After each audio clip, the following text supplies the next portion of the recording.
hay varios, digamos, que me escribieron que con qué podían preparar, etcétera y demás, y yo les dije que era un montón de tema. Como vamos a ver ahorita, realmente hay una gran cantidad de cosas, hay una gran cantidad de tipos de anemia. Vamos a tratar de abordarlo de la forma, digamos, más integral posible. Y por eso mismo, digamos que la tutoría en sí llega a ser un poquito pesada, pero pues la idea es quedar como con los términos más importantes lo más claro posible, para que así, digamos, todos aquí, de aquí en adelante, cuando se enfrenten a un paciente con anemia, puedan abordarla, digamos, de la mejor forma posible, tratando de llegar, digamos, al diagnóstico apropiado y pues todas las demás cosas que implica abordar entonces pues un paciente con anemia. ¿Listo? Cualquier duda que tengan a lo largo de la charla, nada más quitan el silencio de su micrófono y la hacen, o pues la podemos hacer como siempre. Hay personas que me escriben, digamos, por el WhatsApp y y yo les colaboro con responderla. ¿Listo?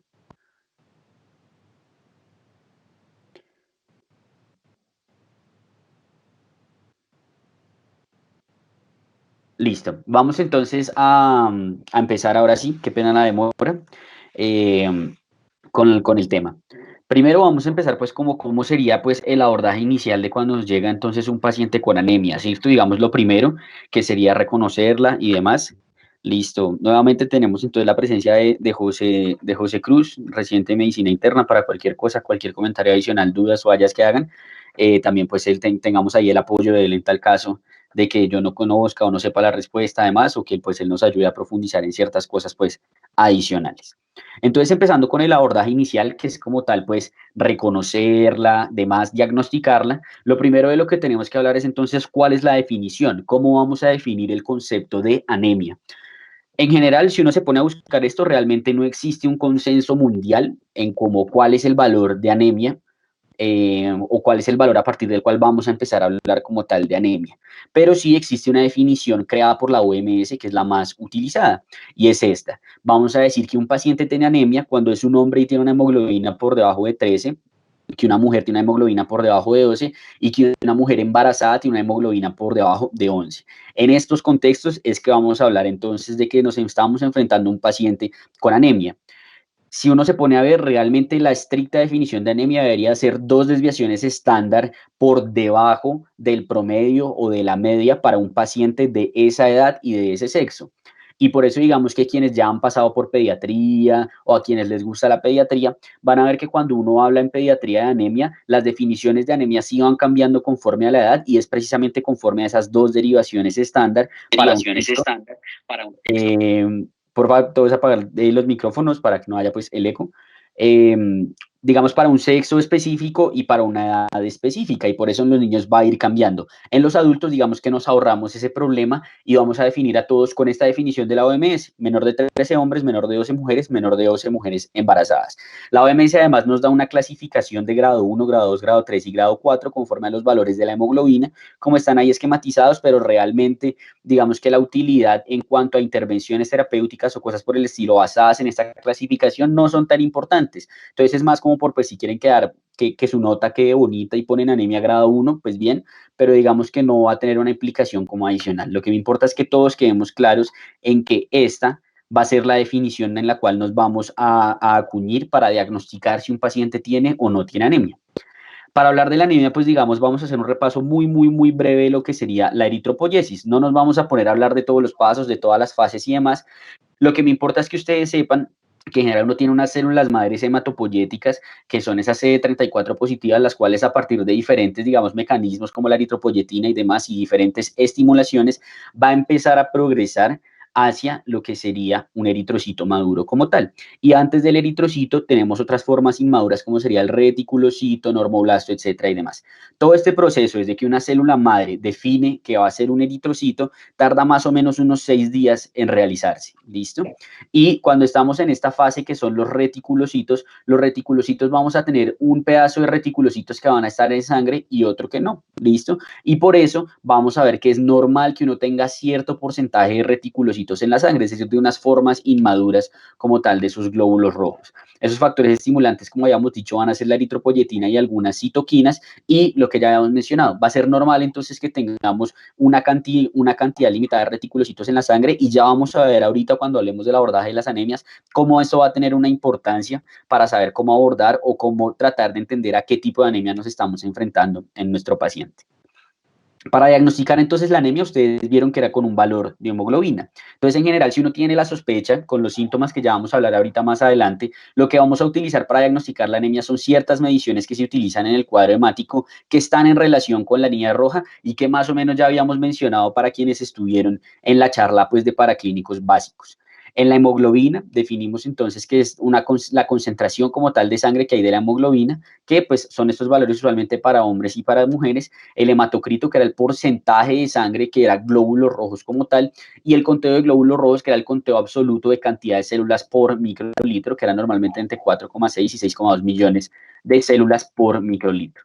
El volumen corpuscular medio, que ya hace parte como tal de los índices eritrocitarios, en donde hablamos del tamaño de los glóbulos rojos, que habíamos dicho que era normal entre 80 y 100 femtolitros.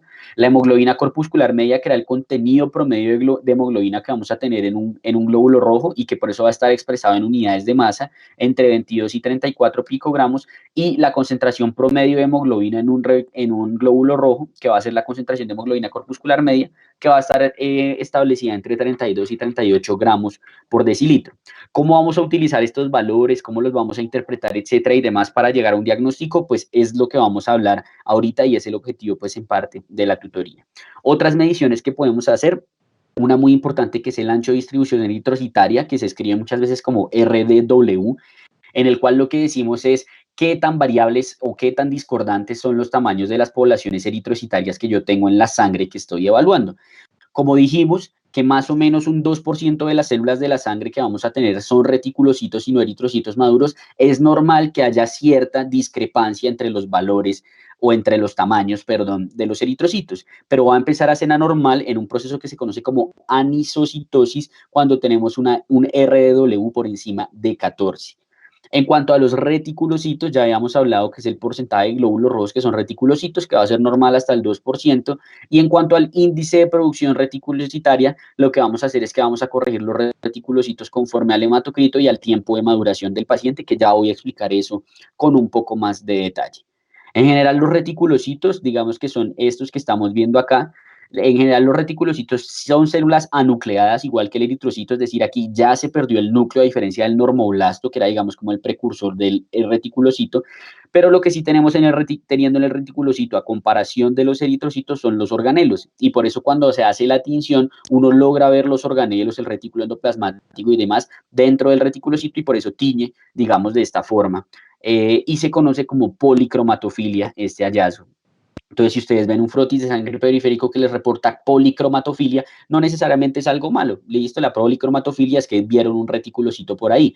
¿Cuándo va a ser normal o anormal? Ya va a depender de si nos estamos enfrentando a una anemia, etcétera, y demás. Entonces dijimos que íbamos a ahondar un poquito más en esto de los reticulocitos, por lo que eran importantes para nosotros hacer un abordaje diagnóstico cuando nos enfrentamos entonces a un paciente con anemia. Algo muy importante es saber que los reticulocitos que nos van a reportar cuando nosotros pedimos esa prueba en el laboratorio, hay que hacerle una corrección, y uno va a interpretar esos reticulocitos es de esta forma, cuando realmente los corrige. ¿Cómo se hace esa corrección? Con una fórmula en la cual uno multiplica los reticulocitos por una división entre el hematocrito del paciente y el hematocrito control, que más o menos pues siempre se toma sobre 45%. Entonces, digamos, si uno tiene un hematocrito de 20 y algo por ciento y lo divide aquí entre 45, eso más o menos le va a dar un 0,5. Es decir, que el verdadero valor de reticulocitos o los reticulocitos corregidos van a ser más o menos la mitad de los que les habían reportado. Entonces, por ejemplo, si les habían reportado unos reticulocitos de 3% y ustedes le hacen la corrección, realmente van a tener unos reticulocitos de 1,5%. Es decir, que están por debajo del valor que nosotros habíamos dicho que podía ser normal. Y digamos, en la implicancia de una anemia, eso nos va a hablar de si una médula está o no respondiendo frente a este proceso. Entonces es muy importante que lo conozcamos y que lo sepamos, ¿listo? Para que cuando nos pongan los reticulocitos sepamos que los tenemos que corregir.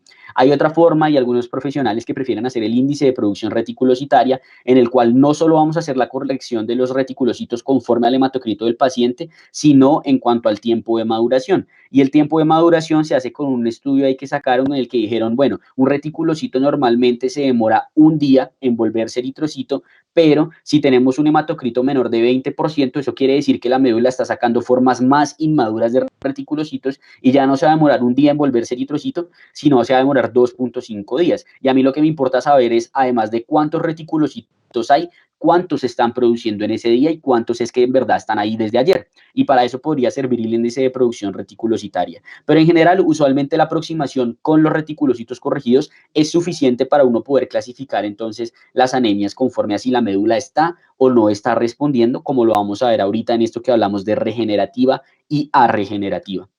Y lo que habíamos dicho, en general van a ser, digamos, vamos a hablar de una respuesta medular cuando tenemos reticulocitos por encima del 2% o un índice de producción reticulocitaria por encima del 2%.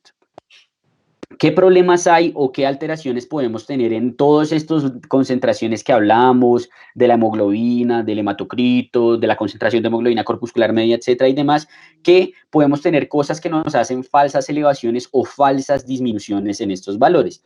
Falsas elevaciones se pueden llegar a presentar en nada más, por ejemplo, por el hecho de vivir en las alturas. Nosotros por vivir acá en Bogotá, estar acostumbrados a respirar con una menor cantidad o una menor fracción inspirada de oxígeno que lo hacen, por ejemplo, las personas que están a nivel del mar, hace que nosotros tengamos de forma crónica un aumento como tal en la producción de los reticulocitos y eso generalmente digamos que no tiene que ser algo patológico ni cosas por el estilo, sino que simplemente es una respuesta a esto. Los fumadores también suelen hacer elevación, los atletas también, y hay algo también importante y es que en muchas ocasiones la depresión de volumen puede generar una falsa elevación en estas mediciones, especialmente en el hematocrito. Entonces, los pacientes que están deshidratados, cosas por el estilo, o los pacientes que extravasan a terceros espacios, como es el ejemplo del paciente con dengue, uno puede encontrar unos valores falsamente elevados de estos índices o de estas medidas, cuando realmente lo que está pasando es que tiene una disminución como tal en el componente acuoso del plasma de la sangre. Entonces, esto podría influir. Lo mismo puede ocurrir al contrario, o sea, el paciente que ya no es que tenga una depresión de volumen, sino que tiene un aumento como tal en la volemia a expensas del agua, perdón, o del plasma, como puede ser el embarazo. Ustedes saben que en el embarazo normalmente aumenta más o menos un 20% de la volemia en estas mujeres y esa volemia aumenta es por retención hídrica, no porque produzcan más sangre como tal con todos los elementos que contiene normalmente la sangre. Entonces ellas van a diluir, por así decirlo, los glóbulos rojos y por eso ustedes se dieron cuenta que en las embarazadas ya no íbamos a hablar de anemia con una hemoglobina de 12, sino con una hemoglobina de 11.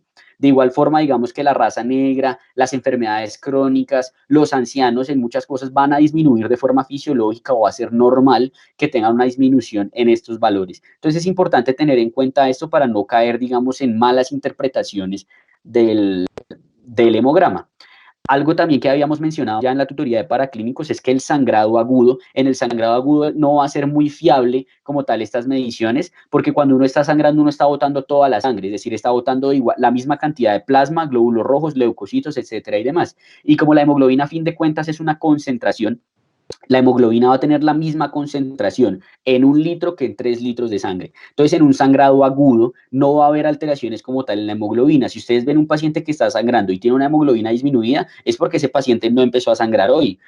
Llevaba más o menos más de 48 horas sangrando. Entonces, en un sangrado agudo, digamos que la hemoglobina nos va a servir para determinar qué tanta sangre ha perdido ese paciente.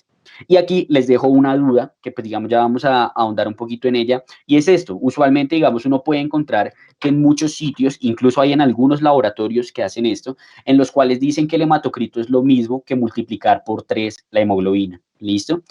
Eh, Esto, digamos que es cierto en el paciente sano, que está completamente normal, que no está bajo influencia de estrés fisiológico, que no ha tenido administración de líquidos endovenosos. O sea, es un paciente que está en su casa tranquilo, sin comorbilidades y sin ningún tipo de patología. Es decir, ninguno de los pacientes que nosotros nos vamos a enfrentar en el ámbito intrahospitalario. Entonces, realmente, digamos que hay varios artículos que han salido criticando precisamente el realizar esto en el paciente hospitalizado. Uno no debería asumir que la hemoglobina por 3 es igual al hematocrito. De por sí, si uno tiene alteraciones como tal en la cantidad de glóbulos rojos, esto puede no verse influenciado, puede alterar esta relación. Entonces, el consejo es que realmente no hagan esta relación para asumir cuál es el hematocrito del paciente, sino que realmente se remitan a ver cuál es el verdadero hematocrito del paciente que les reportó el laboratorio.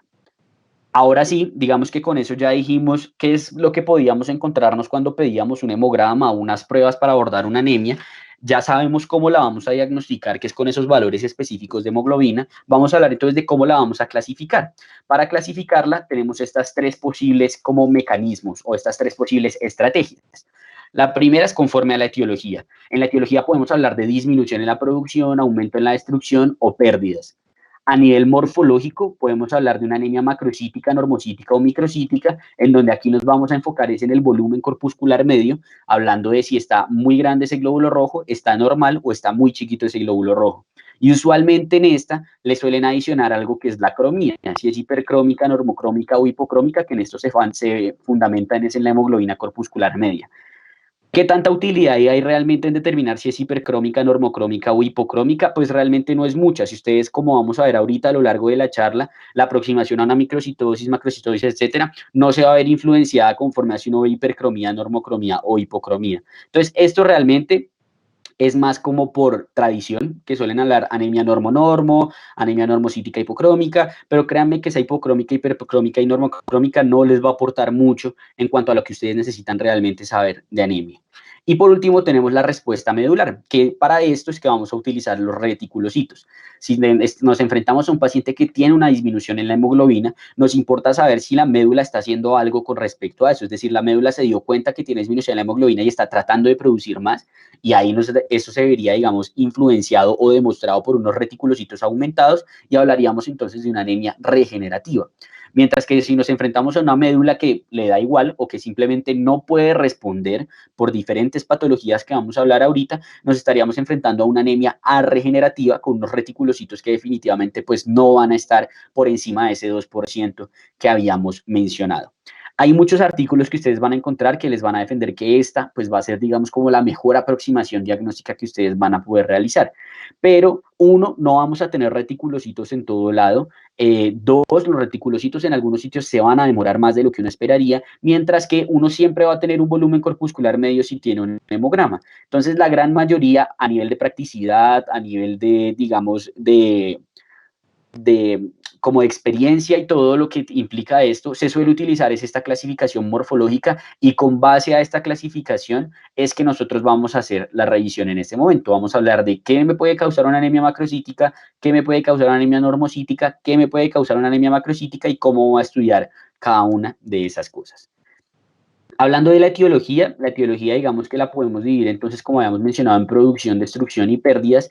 Cuando hablamos de producción, pues definitivamente nos referimos a que hay un problema en los elementos que se necesitan para producir el glóbulo rojo. Eso puede ser los micronutrientes que necesitamos, pueden ser las células madres hematopoyéticas que no están, puede haber muchas alteraciones ahí. Tenemos falta de nutrientes, alteraciones hormonales, enfermedades crónicas, alteraciones medulares. En cuanto a destrucción, pues nos vamos a referir a que se están rompiendo los glóbulos rojos como tal en la sangre y eso puede ser de forma extravascular o intravascular conforme a si está ocurriendo en la pulpa roja del vaso extravascular o si está ocurriendo como tal dentro de los vasos sanguíneos, pequeños vasos sanguíneos y demás, que ahí estamos hablando usualmente de las microangiopatías, de esto ya vamos a hablar ahorita que hablemos de anemia normocítica.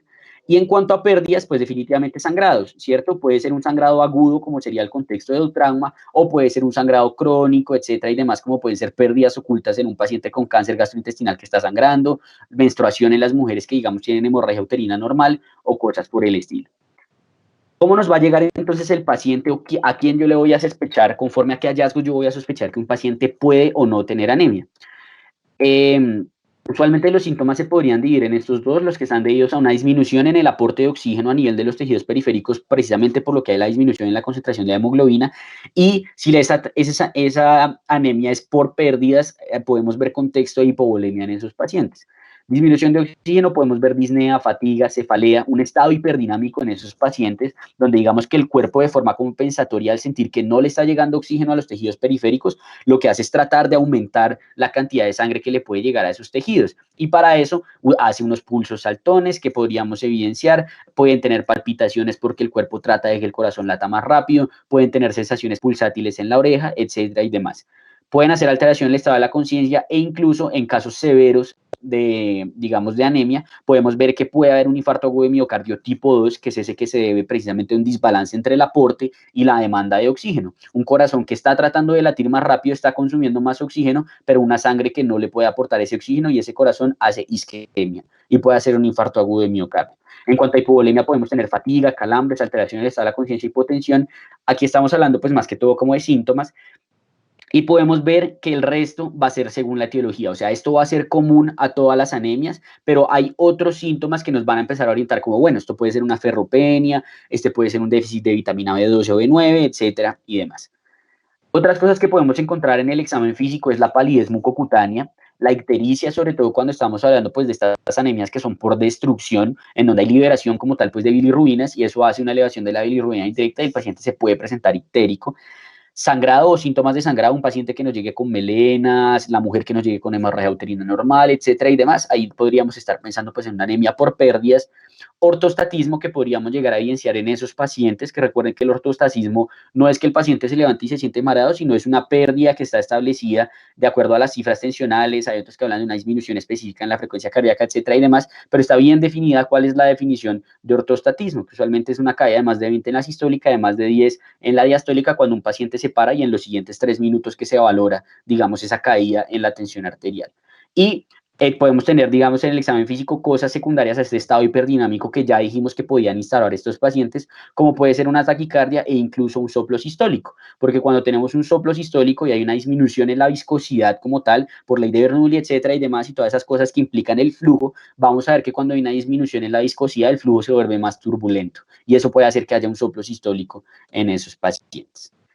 Entonces, si tenemos el paciente que nos llegó con alguno de estos síntomas o con alguna de estas etiologías y yo digo, este pan puede tener anemia, tengo que estudiarlo, etcétera y demás, pues lo que yo voy a hacer es un abordaje inicial. Una vez si el paciente me llegó en el contexto pues, de un sangrado agudo, eh, ver los parámetros clínicos en un sangrado agudo, acordarse aquí no fijarse tanto en la hemoglobina, ver si el paciente tiene signos o no de shock, valorar si hay sospecha o no de malignidad en el paciente y determinar si el paciente requiere o no transfusión. ¿Listo? Eso sería más en el contexto como agudo, un sangrado, cosas por el estilo. Y entonces aquí está esta pregunta de transfusión. ¿Cuándo transfundir a un paciente realmente por anemia? Que es algo que como que quiero hablar y traerles acá como a colación en esta charla. Eh, en cuanto a la transfusión, digamos que en general podemos hablar de, hay varios como estudios que han intentado como determinar a qué pacientes debemos transfundir y a qué pacientes no. Este es como el último metaanálisis que yo encontré de esto, en el cual en general todo lo que se ha hecho ha sido comparar cuándo yo puedo hacer un esquema restrictivo, es decir, solo transfundo a los pacientes que tienen una hemoglobina por debajo de 7 versus cuando yo puedo intentar uno liberal, es decir, cuando yo tengo una hemoglobina que está en 8, usualmente el valor que suele utilizar acá es 9. Cuando yo tengo un valor debajo de 9, si es mejor transfundir a los pacientes debajo de 9 o debajo de 7.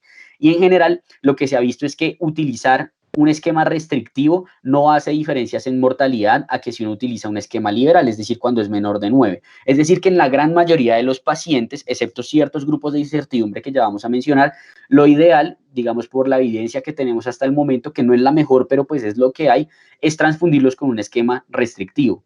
¿Por qué? Porque así no haya diferencias en mortalidad, definitivamente las transfusiones tienen sus eventos adversos, las transfusiones no son inocuas. Uno le puede dar sepsis por una transfusión, le puede dar una reacción hemolítica por una transfusión, le puede dar un montón de cosas en estas reacciones adversas transfusionales, una sobrecarga pulmonar, un montón de cosas, ¿listo? Entonces es mejor transfundir y someter a ese riesgo a quien realmente lo necesita que no transfundir a los que no lo necesitan, sabiendo que les va exactamente igual en mortalidad y que el hecho de yo transfundirlo por debajo de 9 no le va a mejorar en nada, digamos, como su pronóstico, digamos, en cuanto a si puede sobrevivir o no más conforme a este valor de hemoglobina.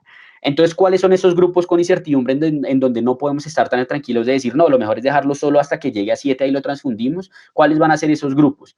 Esos grupos de incertidumbre, digamos que están resumidos acá en este metaanálisis, que básicamente es el paciente que está haciendo infarto agudo de miocardio y los pacientes que van a ser sometidos a cirugías cardíacas, que son usualmente pues pacientes cardiópatas, ¿listo? Cuando hablamos de esos pacientes cardiópatas que van a ser sometidos a cirugías cardíacas o cosas por el estilo, estos son los dos últimos estudios y los dos estudios más grandes que tenemos para esto, digamos, que son el TITRE y el TRIX. ¿Cuál es el problema que tenemos? Se contradicen entre ellos, ¿listo? El TITRE lo que nos dice es que no hay diferencias en un evento isquémico o infeccioso a los 90 días, pero que hubo un aumento en la mortalidad en el grupo restrictivo. Mientras que el TRIX nos dice también que no hay diferencia como tal en muerte, en muerte cardiovascular o en falla renal, pero que hay un posible beneficio en el restrictivo en los mayores de 75 años, pero vean que ellos no encontraron que el esquema restrictivo fuera peor en estos pacientes.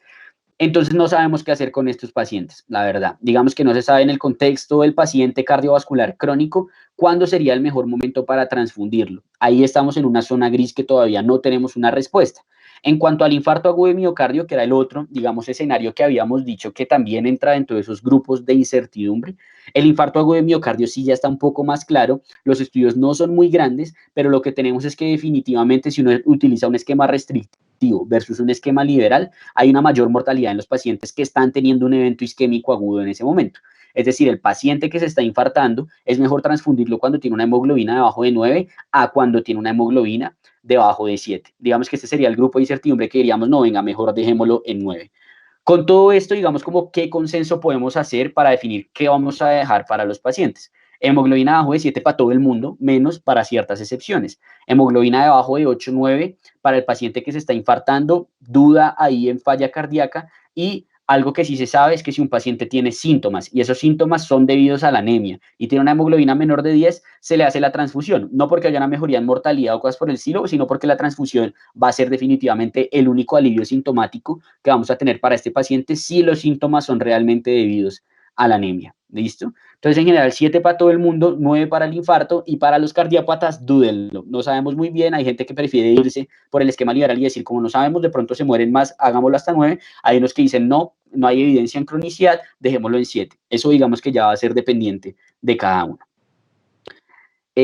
Digamos que no nos llegó el paciente entonces en el contexto agudo, no hay que transfundirlo, no está inestable ni nada por el estilo. Entonces nuestra aproximación diagnóstica va a realizarse con una adecuada historia clínica, buscando si hay signos de pérdidas, o sea, sangrados crónicos, etcétera, si hay signos de hemólisis como ictericia, esplenomegalia, cosas por así, si hay signos de déficit, el paciente no tiene un antecedente o algo por el estilo, por ejemplo, que nos dice que tiene una dieta vegana estricta, que le hicieron una cirugía bariátrica, cosas por el estilo que son muy sugestivas de que uno pueda hacer un déficit nutricional o algunos otros antecedentes patológicos, farmacológicos y tóxicos.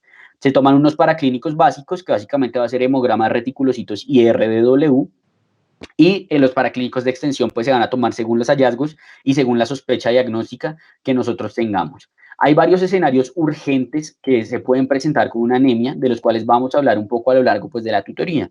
Uno son las microangiopatías, dos, la coagulación intravascular diseminada, las crisis vasoclusivas en los drepanocitos, en los pacientes que sufren de drepanocitosis, que es la misma anemia de células falciformes, la anemia megaloblástica cuando hace síntomas neurológicos severos como ataxia, demencia, etcétera, o malignidad, ¿listo? Y lo que habíamos mencionado, entonces si el paciente, digamos, nos llegó con todo eso, le hicimos una buena historia clínica y demás, le puedo hacer el abordaje por respuesta medular o le puedo hacer el abordaje por volumen corpuscular y dijimos que nos vamos a ir por este lado para hacer la aproximación hacia la tutoría. Este, digamos que es el algoritmo de un artículo que me parece muy bueno para al menos saber lo básico de anemias, que es el del BMJ, en donde habla pues de la aproximación a las anemias. Y vean que el BMJ lo clasifica como nosotros lo vamos a hacer: microcítica, normocítica, macrocítica, y ya vamos a hablar de qué es lo que implica cada uno de estos brazos como tal de este mapa conceptual o de este algoritmo. Antes de eso, algo muy rápido, vamos a hablar de la anemia en el paciente hospitalizado. Vamos a hablar sobre todo para que sepan que es un fenómeno muy común. Mucha gente se asusta, cosas por el estilo, porque un paciente se empieza a anemizar cuando está hospitalizado y vean que el 76% de los pacientes que se hospitalizan y no tienen anemia desarrollan un grado de anemia y el 50% de los que ya venían con anemia se llegan a empeorar. Y es por muchas cosas, sobre todo pues digamos la más común es pues el sangrado quirúrgico, paciente que fue a cirugía y vuelve pues es normal, sangró, que tenga una pérdida como tal en la hemoglobina. Hay algo muy importante que es la flebotomía por toma de muestras, especialmente digamos siempre hay la tendencia especialmente, por ejemplo, los pacientes en cuidado intensivo, etcétera, y demás, que se les toman paraclínicos todos los días, se le toma el mismo set de paraclínicos, que son 3, 4 tubos de sangre. Y entonces esos pacientes básicamente les están haciendo una flebotomía, les están sacando sangre de a poquitos. Tenemos otras como sangrado oculto, hemodilución en los pacientes que se les hace resucitación hídrica masiva, disminución de la eritropoyetina en pacientes con enfermedad severa o en general patología inflamatoria, que sería el contexto de una enfermedad de una anemia por enfermedad crónica, como vamos a hablar más adelante. Esto es lo que les quería dejar de la flebotomía, digamos que más o menos la cantidad de volumen que le sacan a los pacientes y más o menos en cuántos días podría hacer eso. Vea que más a un paciente que le sacan, que está 10 días y le toman laboratorios de rutina por 10 días, le pueden sacar hasta 200 cc de sangre y eso puede generar un cambio bastante importante como tal en la hemoglobina. Entonces es importante como tal pues que lo tengamos en cuenta y que va a ser pues algo común. ¿Puede tener algún impacto esto? Pues digamos que sí, en cuanto al riesgo de mortalidad, etcétera y demás, sobre todo cuando, digamos, hacen anemia severa o moderada, ¿listo? Pero nada más así como a mencionar de esa parte. Vamos a entrar ahora sí entonces nos llegó el paciente, la sospecha, lo diagnosticamos y entonces me salió microcítica, ¿qué hago? Me salió normocítica, ¿qué hago? O me salió macrocítica, ¿qué hago? Vamos a empezar con la microcitosis. En cuanto a la anemia microcítica, pues sabemos que es una anemia con un volumen corpuscular medio menor a 80 y va a ser muy importante valorar el RW y el frotes de sangre periférico. En general, va a ir orientada a buscar alguna de estas tres causas, nuestra orientación como diagnóstica: anemia ferropénica, talasemias, anemia de enfermedad crónica. Como estamos en esto de medicina interna, muy probablemente las talasemias no, listo, las talasemias van a ser más de la población pediátrica y demás. Nuestro enfoque va a ir más que todo a anemia ferropénica y si ustedes ven entonces el algoritmo del BMJ en el brazo de anemia microcítica, lo que dice es que uno lo primero que hace cuando tiene una microcitosis es tomar de ferrocinética, un perfil ferrocinético, porque con este perfil es que ustedes van a saber entonces si ese paciente, pues digamos que van a saber si es una ferropenia o no y van a empezar a buscar si no es una ferropenia, pues qué podría. ¿Qué incluye entonces ese perfil ferrocinético que le vamos a pedir a todos los pacientes que tengan una anemia microcítica? El primero, pues, es el hierro sérico, que sabemos que el hierro sérico va a estar disminuido en la anemia ferropénica y en la enfermedad crónica. La transferrina, que es la proteína que transporta el hierro y que va a tener una relación inversa con el hierro sérico, que muchas veces las transferrinas se la pueden representar como TIBC o Total Iron Binding, de unión total, de tres formas diferentes. Y tiene una relación a la inversa con el hierro sérico, o sea, más bajo que esté el hierro sérico, más alta va a estar la transferrina. La saturación de transferrina, por su parte, va a tener directa con el hierro sérico, o sea, si baja el hierro, baja la saturación de la transferrina. La ferritina, por su parte, digamos que va a ser la proteína que se encarga del almacenamiento del hierro circulante dentro de los tejidos.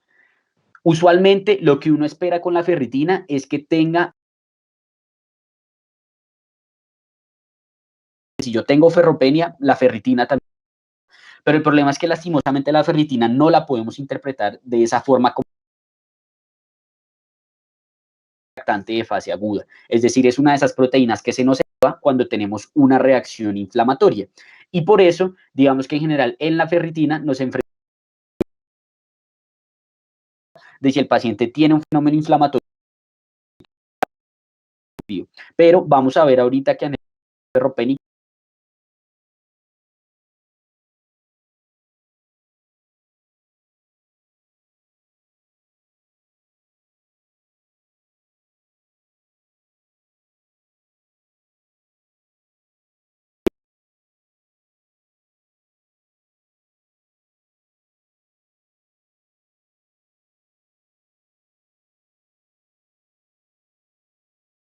diferenciar frente a una enfermedad crónica. ¿Listo? Ya vamos a entender por qué si estamos frente a una enfermedad crónica nos va a dar menor de 1, es decir, que la ferritina va a estar más alto que el receptor soluble de transferrina, mientras que si estamos frente a un déficit de hierro, si ya hablamos que la ferritina va a ser muy diciente cuando está baja de ferropenia y cuando está bajita, pues la saturación va a estar más alta y ahí habríamos de un índice mayor de 2. Con eso claro, digamos, de qué es lo que vamos a estudiar cuando pedimos un perfil ferrocinético, podemos entrar a hablar entonces ahora sí de la anemia ferropénica, que va a ser la causa más importante a diagnosticar o por lo menos a descartar en tal caso de que no sea cuando nos enfrentamos pues a una anemia microcítica. La anemia ferropénica es la principal causa de anemia a nivel mundial. Uno en general la ferropenia la puede clasificar en dos tipos. Uno puede tener una ferropenia absoluta y una ferropenia funcional.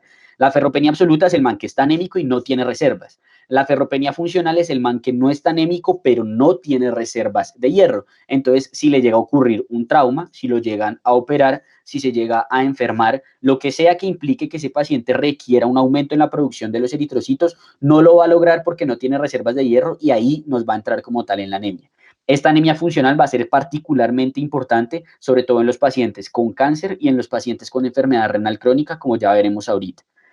Y algo importante es que la anemia ferropénica se puede ver a múltiples etiologías. Puede ser por malnutrición, el paciente que no está comiendo hierro, puede ser por un sangrado crónico, que puede o no ser evidente, puede ser un paciente que dona sangre frecuentemente, la flebotomía excesiva por muestras que hablábamos en la anemia del paciente hospitalizado, el ejercicio en algunos casos, especialmente el trote, por ejemplo, los pacientes que trotan mucho, etcétera y demás, se la pasan haciendo una hemólisis como muy baja pero crónica de los glóbulos rojos, parasitosis, si recuerdan su AIAS de segundo de AIAS hemato-oncología, nuestro primer caso era anemia ferropénica y era causada por una yardia, ¿cierto? Entonces digamos que ahí también los parásitos van a causar anemia ferropénica, reducción en la absorción, que es poco frecuente, se sospecha especialmente cuando no recuperan con suplencia, o otros escenarios como helicobacter, cirugía bariátrica, etcétera y demás, esta no va a ser como tan frecuente.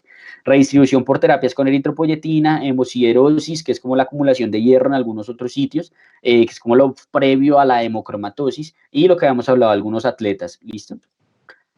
Entonces van a ser muchas las causas de anemia ferropénica. ¿Cómo la vamos a sospechar? Ya habíamos dicho pues que van a tener los síntomas y los signos de anemia que habíamos mencionado de palidez, etcétera, estado hiperdinámico y demás. Pero ¿qué cosas me van a decir? Listo, este man además de que yo creo que tiene anemia, yo creo que la etiología es ferropénica. Hay ciertos síntomas que son muy específicos o signos, como lo es la pica. La pica es básicamente la ingestión de materiales sólidos que usualmente no son comestibles y la más común que tiene la anemia ferropénica es la pagofagia, que es en la cual ellos se le ponen a masticar un montón de hielo todo el tiempo. Síndrome de las piernas inquietas, hipoacusia, pueden hacer glositis, pueden hacer queilitis angular, pueden hacer disfagia secundaria al Plummer-Vinson, que esto ya es una ferropenia crónica, etcétera y demás, que eso ya casi no se ve, coiloniquia y alopecia, o síntomas o signos de sangrado si esta es la etiología, un paciente que lleva con melenas todo el tiempo, un paciente que tiene cáncer gastrointestinal, cosas por el estilo. Vamos a recordar con foticos qué era la coiloniquia. Recuerden que la coiloniquia también se conoce como la uña en cuchara y es básicamente esa curvatura hacia posterior anómala que tienen como tal las uñas y adquieren esta forma pues de cuchara, como su nombre lo dice. Esta podría ser la queilitis angular que tendrían estos pacientes y esta también podría ser pues la glositis. En cuanto a la aproximación diagnóstica, como habíamos dicho, va a ser lo primero que vamos a buscar cuando nos enfrentamos a una anemia microcítica o cuando tenemos síntomas sugestivos. Es común y se debe tamizar en embarazadas y en niños, especialmente en embarazadas. La última resolución del Ministerio del Manejo de la Mujer en el embarazo dice que uno debe suplir de hierro a todas las mujeres embarazadas en Colombia. Enfermedad renal crónica y los paraclínicos que vamos a tener usualmente es el hemograma, trombocitos, el perfil ferrocinético que va a ser sugestivo y algo muy, muy, muy importante y por eso se los puse en negrilla. Anemia ferropénica en paciente adulto, pídanle sangre oculta. Si es un hombre mayor de 40, 45 años o una mujer, etcétera, si tiene más de 45 años especialmente, pídanle esa sangre oculta porque tiene cáncer en el colon hasta que no se demuestre lo contrario. Tiene un sangrado oculto hasta que no se demuestre lo contrario y ya después nos ponemos a pensar en cuál puede ser el resto de etiologías. ¿Listo? Pero sí o sí tenemos que pedirle una sangre oculta porque si la sangre oculta le sale positiva, se ganó su colonoscopia para ver si tiene o no tiene cáncer. ¿Listo? En cuanto al diagnóstico, ya como tal, digamos, nos llegó todo, le pedimos todos los paraclínicos. La anemia ferropénica, el gold estándar que está establecido en la literatura para diagnosticarla es el aspirado de médula ósea, que uno lo tiñe con azul de Prusia y no tiene reservas de hierro. Como no vamos a estar haciéndole una biopsia de médula ósea a todo el paciente solo porque está desnutrido, lo que vamos a ver es con el perfil ferrocinético o si es un paciente que tiene mucha sospecha y le instigamos un manejo terapéutico y el paciente responde, hacemos como tal nuestro diagnóstico. ¿Qué cosas nos confirman en el perfil ferrocinético del diagnóstico? Una ferritina menor de 15, menor de 30 en embarazadas y menor de 41 en anemia en un paciente con comorbilidades crónicas que son un estado inflamatorio crónico y por eso la ferritina estaría un tris más elevada, por lo que es ese reactante que hablamos de fase aguda. La saturación de transferrina debajo del 16% y menor a 20% en condiciones inflamatorias. Si uno tiene esto, diagnostica anemia ferropénica. Si uno tiene, digamos, una ferritina en 20, que está bajita, pero no es así súper baja, etcétera, y demás, si es un paciente normal, pues, y yo sospecho que lo que tiene es una anemia ferropénica, le hago la prueba terapéutica y si el man responde, pues efectivamente tenía una anemia ferropénica, ¿cierto? ¿Cómo va a estar el perfil ferrocinético en estos pacientes o cómo va a ser un perfil ferrocinético sugestivo de anemia ferropénica? Pues definitivamente un hierro sérico disminuido, una saturación de transferrina disminuida e idealmente una ferritina disminuida con la particularidad que hemos mencionado un montón de veces, que es un reactante de fase aguda. Aumentado, esperaríamos tener la transferrina o el TIBC, el receptor soluble de transferrina y el índice de la saturación de transferrina sobre ferritina.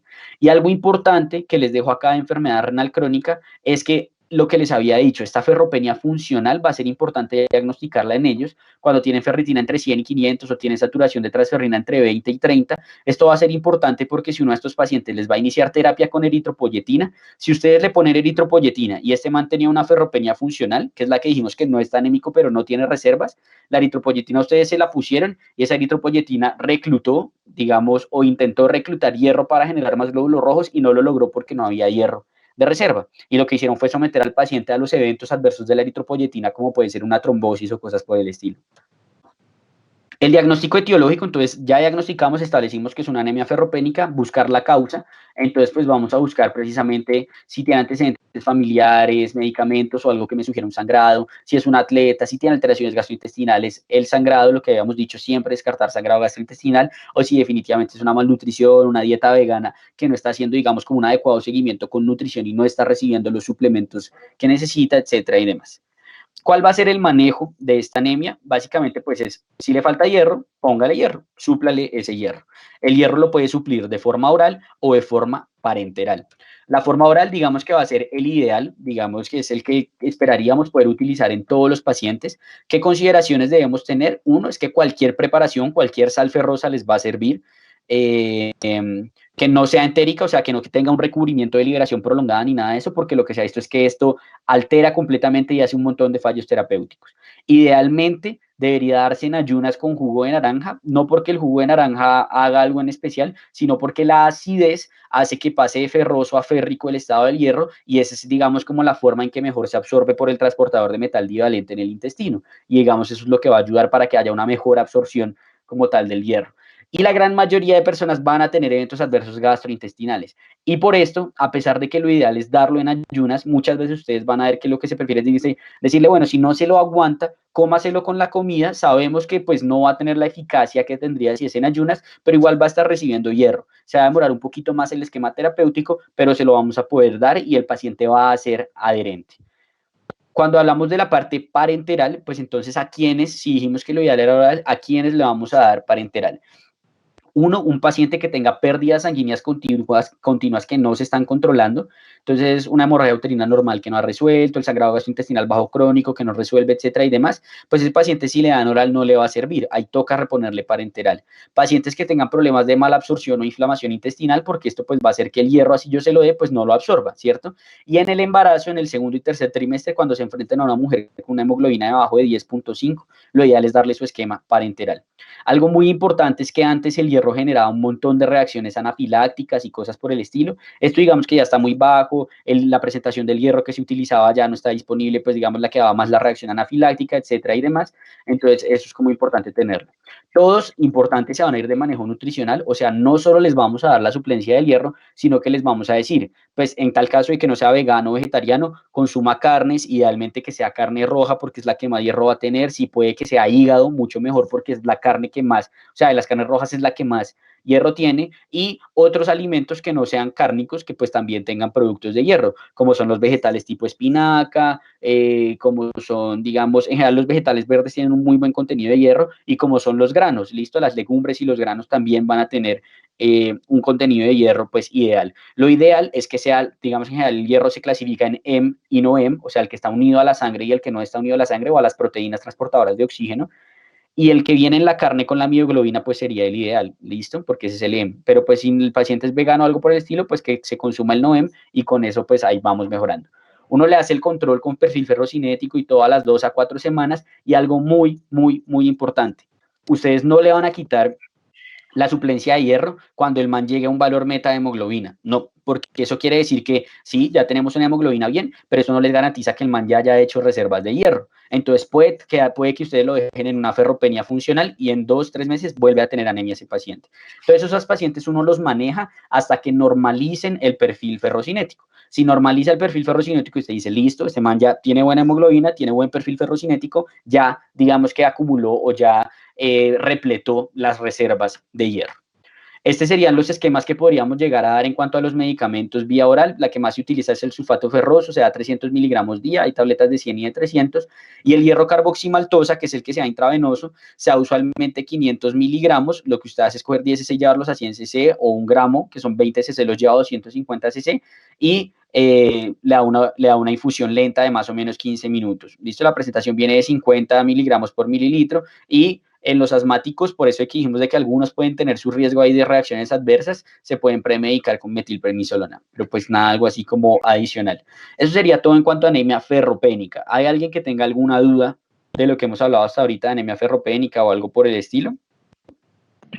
Andy, yo quería complementar una Sí, cosa, claro. y es que, digamos, creo que usted lo dijo, pero me parece que es muy, hay que hacerle énfasis en la parte del tratamiento, y es que, pues, por lo general la ferropenia es secundario a algo. Entonces, y yo diría que igual de importante a la suplencia o incluso más importante es buscar por qué ese paciente está ferropénico, ¿sí? Usted lo mencionaba, puede que el paciente sea por pura dieta, sí, pero también hay que mirarle pérdidas crónicas, hay que mirar, pues, alguna otra cosa. Y digamos, lo fácil es encontrar la anemia ferropénica sola, eso es fácil, pero muchas veces los pacientes con enfermedad crónica también tienen un grado de ferropenia, entonces ahí digamos que es difícil, ahí es donde es más difícil encontrar la causa de la ferropenia. A veces la misma enfermedad crónica puede producir una ferropenia asociada pues a disminución, la inflamación del tracto gastrointestinal produce disminución de la absorción, y ahí pues digamos a veces estos pacientes se terminan yendo en estudios de absorción gastrointestinal, porque pues no podemos tenerlos todo el tiempo supliéndolos de hierro por los efectos adversos que tiene eso a largo plazo. Y lo otro es en cuanto a la ferropenia relativa, otro escenario en el que es importante, además de la enfermedad renal crónica, es en la falla cardíaca. Acordémonos que el hierro es importante para todas las proteínas que tienen grupo M, ¿sí? Que no es solamente la hemoglobina, sino también la mioglobina, y también muy importante en las células musculares cardíacas. Entonces, los pacientes que tienen ferropenia relativa pueden no tener anemia, pero si ese paciente tiene falla cardíaca, ese paciente puede estarse descompensando, es por eso, porque el músculo cardíaco no tiene suficiente fuerza, porque no tiene suficiente hierro, y además que la falla cardíaca es una enfermedad crónica que eventualmente pudiera producir pues una anemia por enfermedad crónica por simple hecho de falla cardíaca. Entonces, digamos que las indicaciones de suplir hierro en falla cardíaca son diferentes, básicamente una ferritina menor a 100 o una ferritina entre 100 y 300 con una saturación de transferrina menor al 20%, esas son las dos indicaciones, y el único que está estudiado ahí es el hierro carboximaltosa. Se sale un poco del tema de anemia como tal, pero sí es muy importante, digamos, en el contexto de ferropenia, sí, esa es la otra indicación importante de suplir. Listo, vale, José, muchas gracias. Me hicieron una pregunta acá por el WhatsApp, y es que ¿cuánto, cuánto tiempo después de que alguien empieza una dieta vegetariana se le debe iniciar como tal el hierro?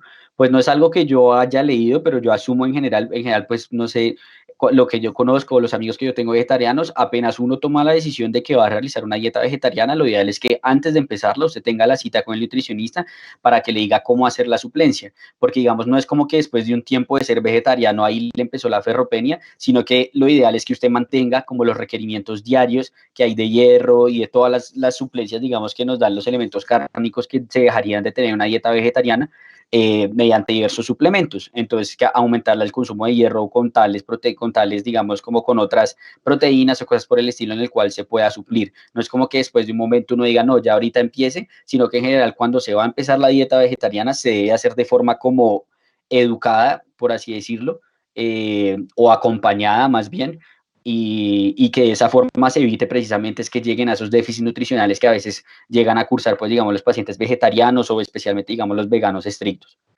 Eh, Hablando entonces, siguiendo con la microcitosis, vamos a hablar de la otra etiología que es las talasemias. Las talasemias yo sé que es algo que aplica más en pediatría, pero es un tema que uno va, pocas veces se sienta a leer. En general, lo importante es recordar que el gen de la globina, o cuando hablamos de la hemoglobina se compone de cadenas beta y de cadenas alfa. Eso va a variar un poquito en la edad fetal, etcétera, y demás que ya vamos a hablar, pero digamos para la presentación de lo que sería la anemia, nos va a importar es cuando tenemos las mutaciones en estas cadenas de la globina. Podemos tener mutaciones en la beta, en la cadena de la beta globina, o mutaciones en la cadena de la alfa globina. Y hay algo importante y es ver que la beta globina tiene 2 alelos, mientras que la alfa globina tiene 4 alelos que pueden llegar a mutarse. ¿Listo? En general, la hemoglobina A, digamos que esta va a ser la más común que tengamos todos en la edad adulta. Después de los 6 meses de vida, el 96% de la hemoglobina va a ser esta hemoglobina que se compone de 2 cadenas alfa y 2 cadenas beta. Tenemos otra hemoglobina que es la A2, en la cual tenemos 2 cadenas alfa y 2 cadenas delta, que corresponde más o menos al 2 al 3% de la hemoglobina. Y tenemos la hemoglobina fetal, que se compone de 2 cadenas alfa y 2 cadenas gamma, que compromete, digamos, el menos del 1% de la hemoglobina. ¿Listo? Y vamos a ver cómo esto se va a alterar cuando tengamos, digamos, alguna de las talasemias. Hablando inicialmente de la beta-talasemia, digamos que las mutaciones que podemos tener en la beta-talasemia son estas dos, beta 0 y beta más, por así decirlo.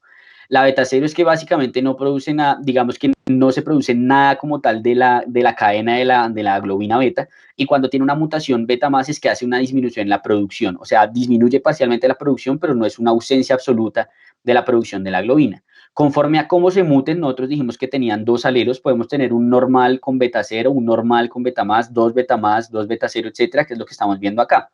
Conforme a cómo sea esa mezcla de los alelos, vamos a tener los fenotipos de esta beta-talasemia. La beta-talasemia mayor, que también se conoce como la anemia de Cooley, va a ser cuando tenemos un paciente que tiene los 2 alelos con la mutación que no produce nada, o cuando tiene un alelo con la mutación que no produce nada y el otro alelo con la mutación que produce solo parcialmente.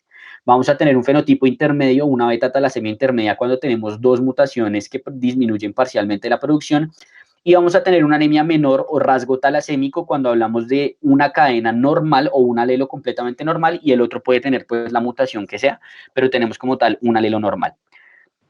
Hay algo importante que va a cambiar, una diferencia que va a tener la beta-talasemia con la alfa-talasemia, y es que, digamos, el cuerpo no logra unir 4 globinas alfa para formar una hemoglobina, algo que sí puede hacer con las globinas beta, como vamos a ver ahorita en la alfa-talasemia. Entonces, la forma compensatoria, o lo que va a hacer el cuerpo para compensar ante la ausencia de la globina beta, es aumentar las 2 hemoglobinas que habíamos visto anteriormente, que no tienen nada que ver con la globina beta. Elevan la hemoglobina A2, que era la que tenía 2 globinas alfa y 2 delta, y elevan la hemoglobina fetal, que es la que tenía 2 alfa y 2 gamma. ¿Listo? La alfa-talasemia, por su parte, las mutaciones que vamos a tener, digamos que va a ser muy similar, alfa 0 y alfa más. Alfa 0 no produce nada, alfa más produce parcialmente, pero algo importante es que esta alfa 0 afecta sí o sí a 2 alelos. ¿Listo? Habíamos dicho que la globina alfa tiene 4. Si tiene una alfa 0, sí o sí esa vaina va a afectar 2 alelos de los 4. Conforme a eso, los fenotipos que podemos tener es, digamos, la talasemia, que es la más grave, que es cuando no se produce absolutamente nada, y es que tiene, digamos, la alfa cero, digamos, en ambos lados, ¿sí? Y eso sería lo que causaría como tal el hidrops fetalis, que son esos niños que nacen ya, digamos, con una anemia severa, etcétera, y demás, y es incompatible con la vida.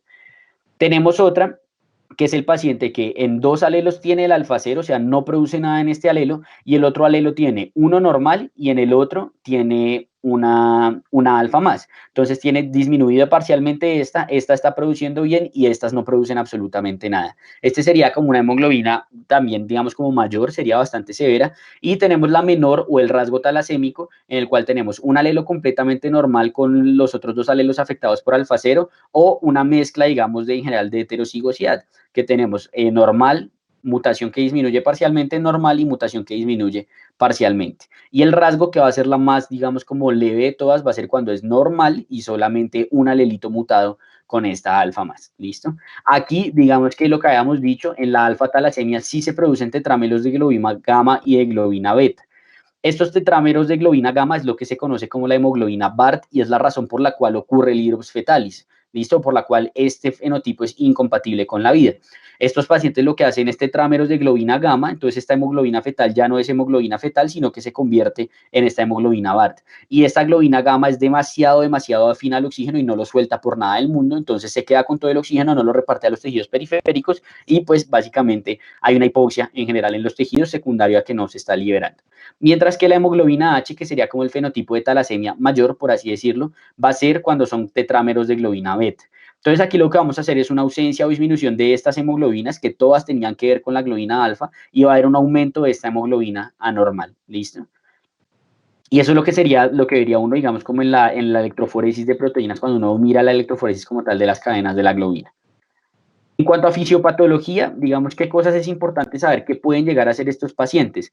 Por la anemia, los pacientes pueden llegar a ser eritropoyesis inefectiva. Esto se ve especialmente, digamos, en los pacientes que tienen estos fenotipos de beta-talasemia mayor y de alfa-talasemia mayor o la hemoglobina H, que básicamente el cuerpo al no saber qué más hacer, digamos, el cuerpo al no saber qué más hacer ante esta anemia tan importante, empieza a hacer hematopoyesis en otros sitios diferentes a la médula, ¿listo?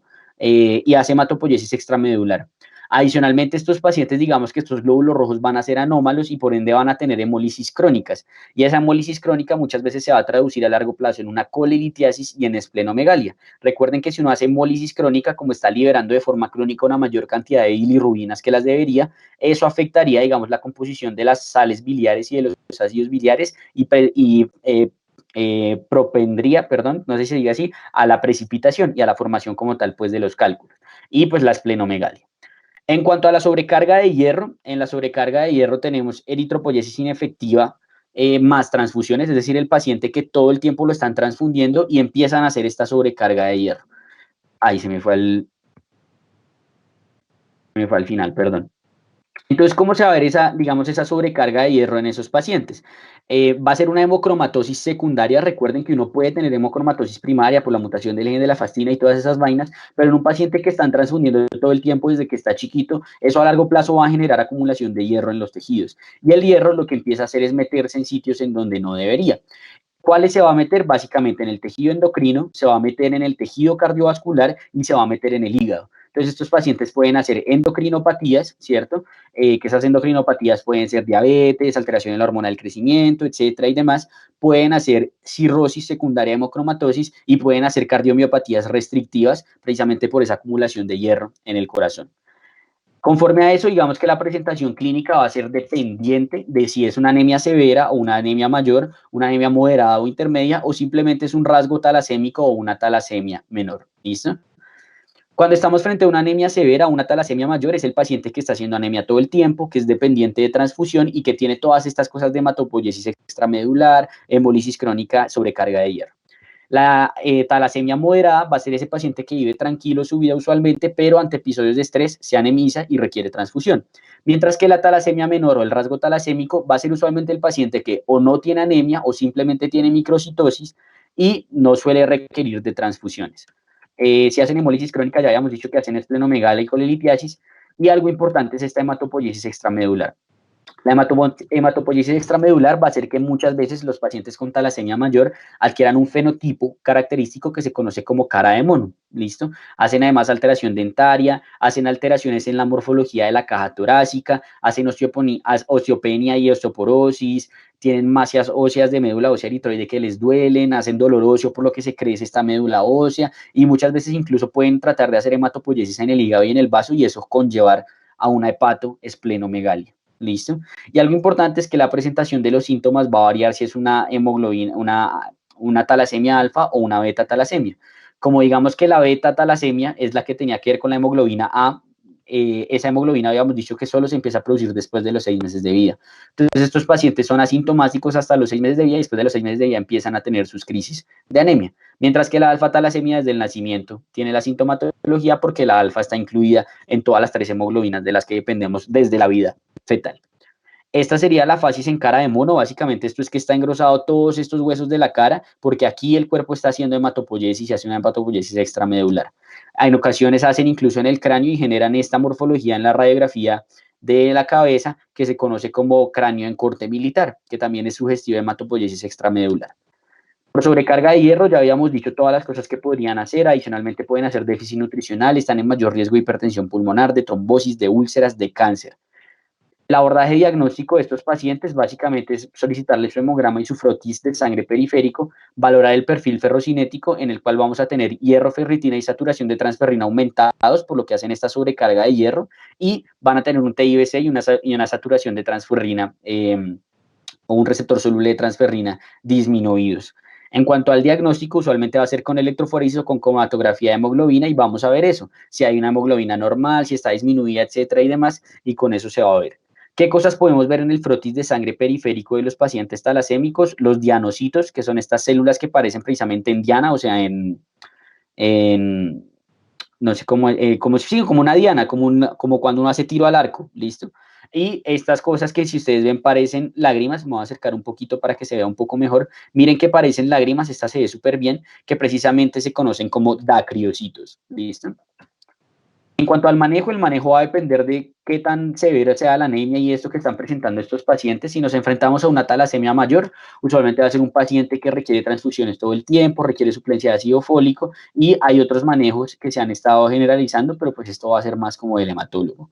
En cuanto a la talasemia intermedia, por su parte va a depender del compromiso y se va a hacer usualmente transfusiones en estrés o prequirúrgicas para que el paciente no se anemice después de una cirugía o cosas por el estilo. Y en talasemia menor o rasgo talasémico es un manejo igual a la población normal.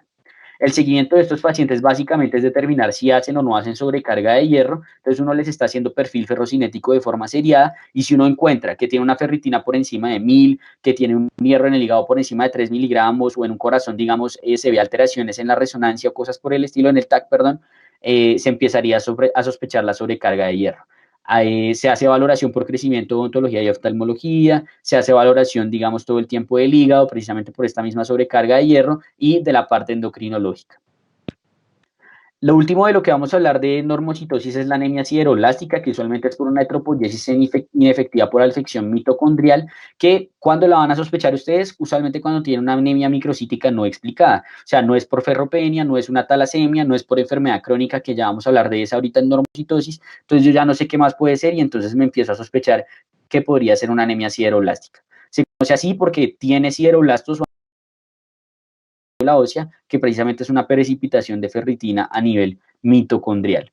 Como se puede ver en ocasiones en el frotis con punteado basófilo, pero esto no quiere decir que todos los punteados basófilos sean anemias siderolásticas. Uno ve punteados basófilos en un montón de frotis de sangre periférica, que el punteado es precisamente esto, y estas son esas precipitaciones mitocondriales de las que estábamos hablando. Puede ser congénita o puede ser adquirida, y hay un montón de causas, si ustedes ven. Puede ser por alcohol,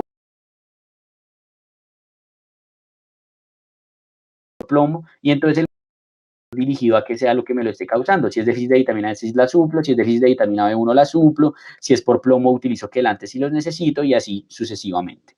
Y eso sería todo en cuanto a microcitosis. ¿Hay alguna duda con respecto a la microcitosis?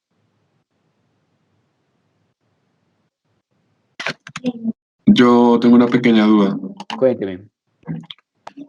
Es que no sé si nos tocaste como bien a fondo, pero en la tutoría mencionaste anteriormente algo sobre el índice de Metzner, pero ¿eso se sigue aplicando o ya no?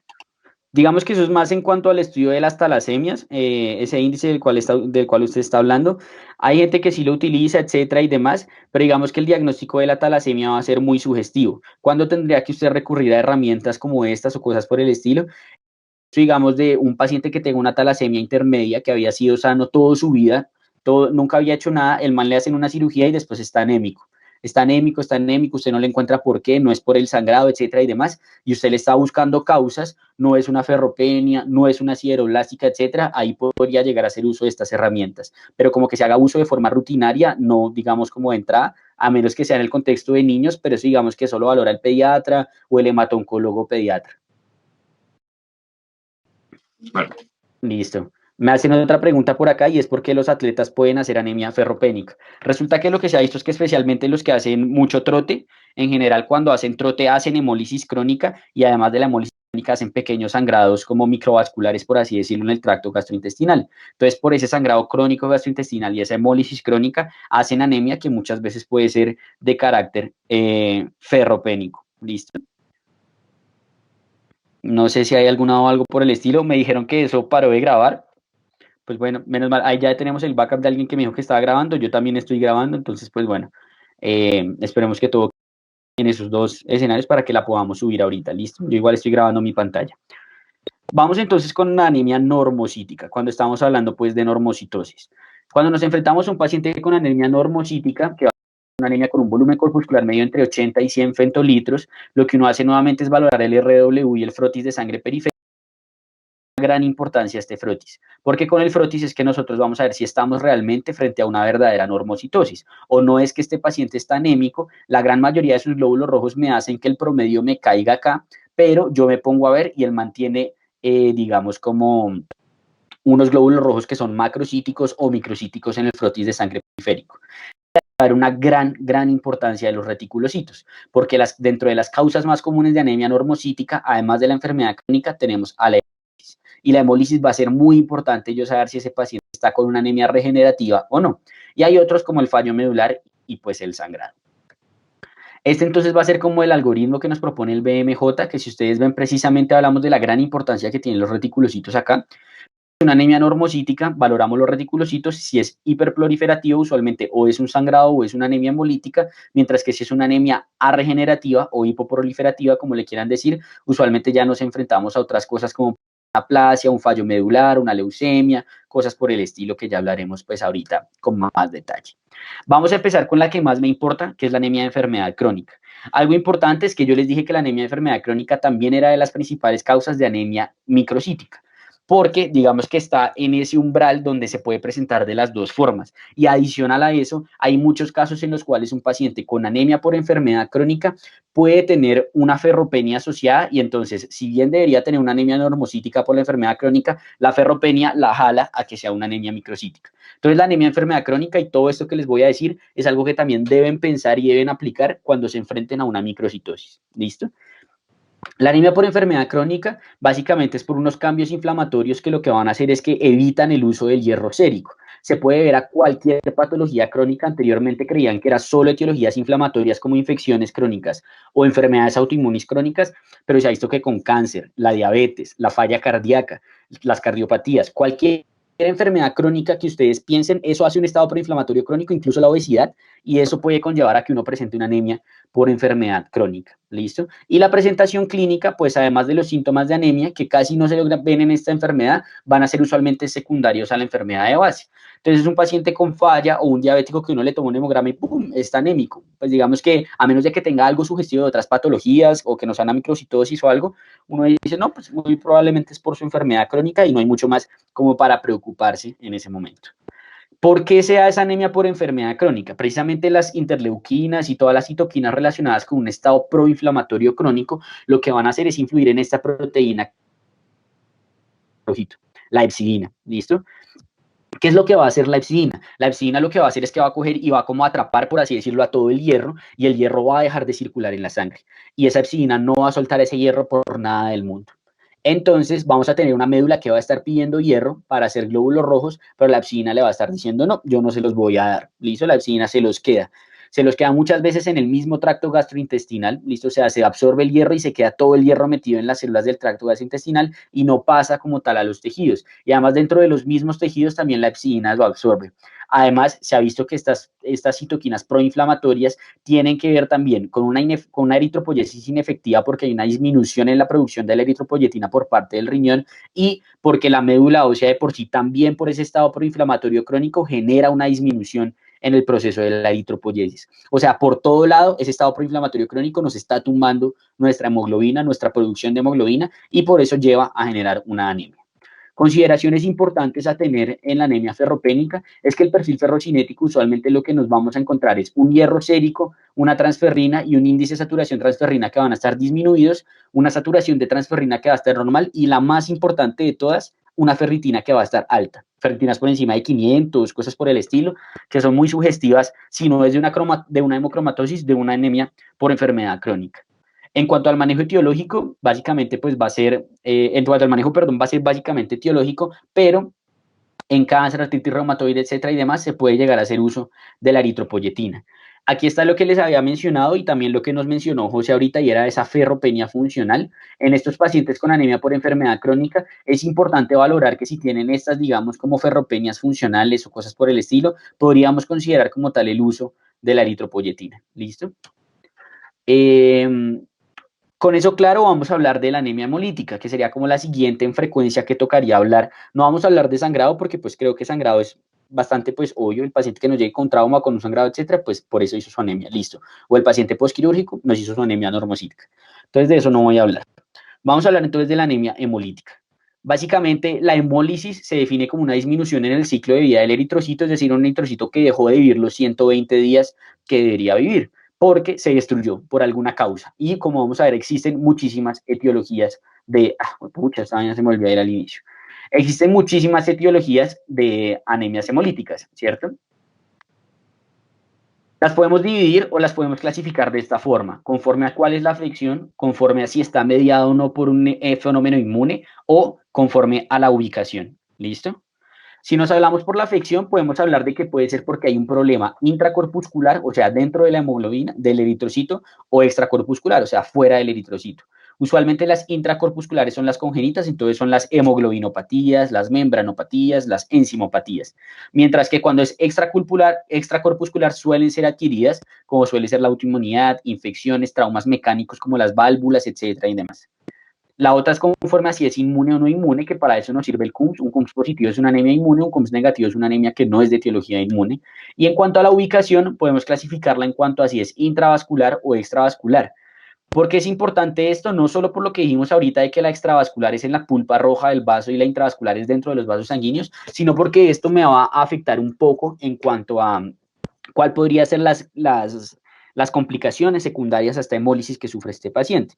Cuando son intravasculares, el problema es que la hemoglobina se libera en la sangre, ¿listo? Y esa hemoglobina, como se libera en el sangre, va por el riñón, perdón, se filtra dentro del riñón y en la orina se precipita con las proteínas de Tamm-Horsfall y hacen falla renal aguda, ¿listo? Mientras que en la extravascular eso no pasa, esa hemoglobina se absorbe y se digiere en el vaso, etcétera y demás. Entonces digamos que también esa sería una importancia en saber si es intravascular o extravascular. ¿Cómo va a ser la presentación clínica de estas anemias? Usualmente es una anemia normocítica que puede ser aguda o crónica, que es regenerativa, o sea, tiene reticulocitos por encima del 2%, y pues que hay ausencia de sangrados en el paciente. Los signos y síntomas pues van a ser los de anemia que ya hemos mencionado muchas veces y cosas sugestivas de hemólisis, que puede ser aguda o crónica. Coluria, ictericia, colelitiasis y esplenomegalia. Digamos que estas dos serían más de algo agudo y estas dos, colelitiasis y esplenomegalia, serían más de algo crónico. En cuanto a la anamnesis, pues es muy importante saber si tiene un antecedente familiar de esto, entonces podríamos estar hablando de algo hereditario, si ha consumido algún medicamento, porque vamos a ver que hay medicamentos que causan hemólisis, o si ha recibido alguna transfusión, porque muchas veces los pacientes se transfunden y empiezan a hacer hemólisis, ¿listo? La aproximación diagnóstica, digamos que esto me lo inventé yo más o menos como para tratar de organizar un poquito este tema, porque si ustedes leen hemólisis es un tema enorme. Entonces yo lo traté de organizar así, si les llega a llegar a ustedes un paciente con hemólisis. Primero, ¿es una urgencia o no es una urgencia? Segundo, si no es una urgencia, venga, yo me tranquilizo un poquito más, confirmo que el man está realmente haciendo hemólisis. Después de eso, hago una buena historia clínica, le tomo un frotis de sangre periférico y aquí ya voy a poder diagnosticar la gran mayoría de las etiologías. Si en este paso no lo he logrado, me paso a un CUMS. Y si en el CUMS no lo logro, me paso a pruebas adicionales. ¿Cuáles van a ser entonces esas urgencias? Microangiopatías trombóticas, coagulación intravascular diseminada, reacciones transfusionales o sospecha de aplasia medular. Yo a esos pacientes les corro, ¿listo? Hay que correrles. Si no tiene nada de eso, no tiene nada sugestivo de eso, que ya vamos a ver cómo se ve eso, lo que hago es confirmar la hemólisis. Y aquí yo le pido una LDH, una bilirrubina indirecta, las cuales van a estar elevadas. Y si tengo la posibilidad, que la gran mayoría pues no la vamos a tener, es una aptoglobina. ¿Listo? Este es como el más importante, o más bien el más específico. Pero si no la tenemos, pues una LDH y una bilirrubina indirecta elevada son sugestivas. Historia clínica de frotis de sangre periférico y lo que les decía, aquí casi siempre llegamos a nuestra patología. Si no lo logramos, el CUMS para saber si es inmune y si no, pues digamos pruebas adicionales en busca de causas de hemólisis extravascular no inmune. Estas son todas las etiologías, como les mencionaba. Miren todas las cosas que podemos tener relacionadas con hemólisis. Entonces lo que vamos a hacer es tratar de entender un poquito cómo podemos aproximarnos a eso. El frotis, como dijimos, va a tener una gran importancia, una particular importancia para poder decirnos cuál puede ser la etiología a la que nos estamos enfrentando. Si vemos esquistocitos, vamos a pensar en microangiopatía, es decir, una hemólisis intravascular. Si vemos microorganismos, podemos pensar en etiologías infecciosas como la malaria o la babesia. Si vemos células mordidas y cuerpos de Heinz, vamos a pensar en un déficit de glucosa 6-fosfato deshidrogenasa.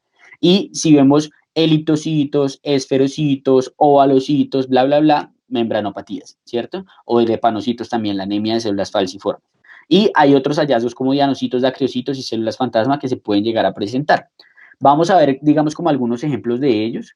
Estos que tenemos aquí arriba son los esquistocitos, que son estas células que se ve que literal como si hubieran pasado por una vaina que los rompió acá a la mitad.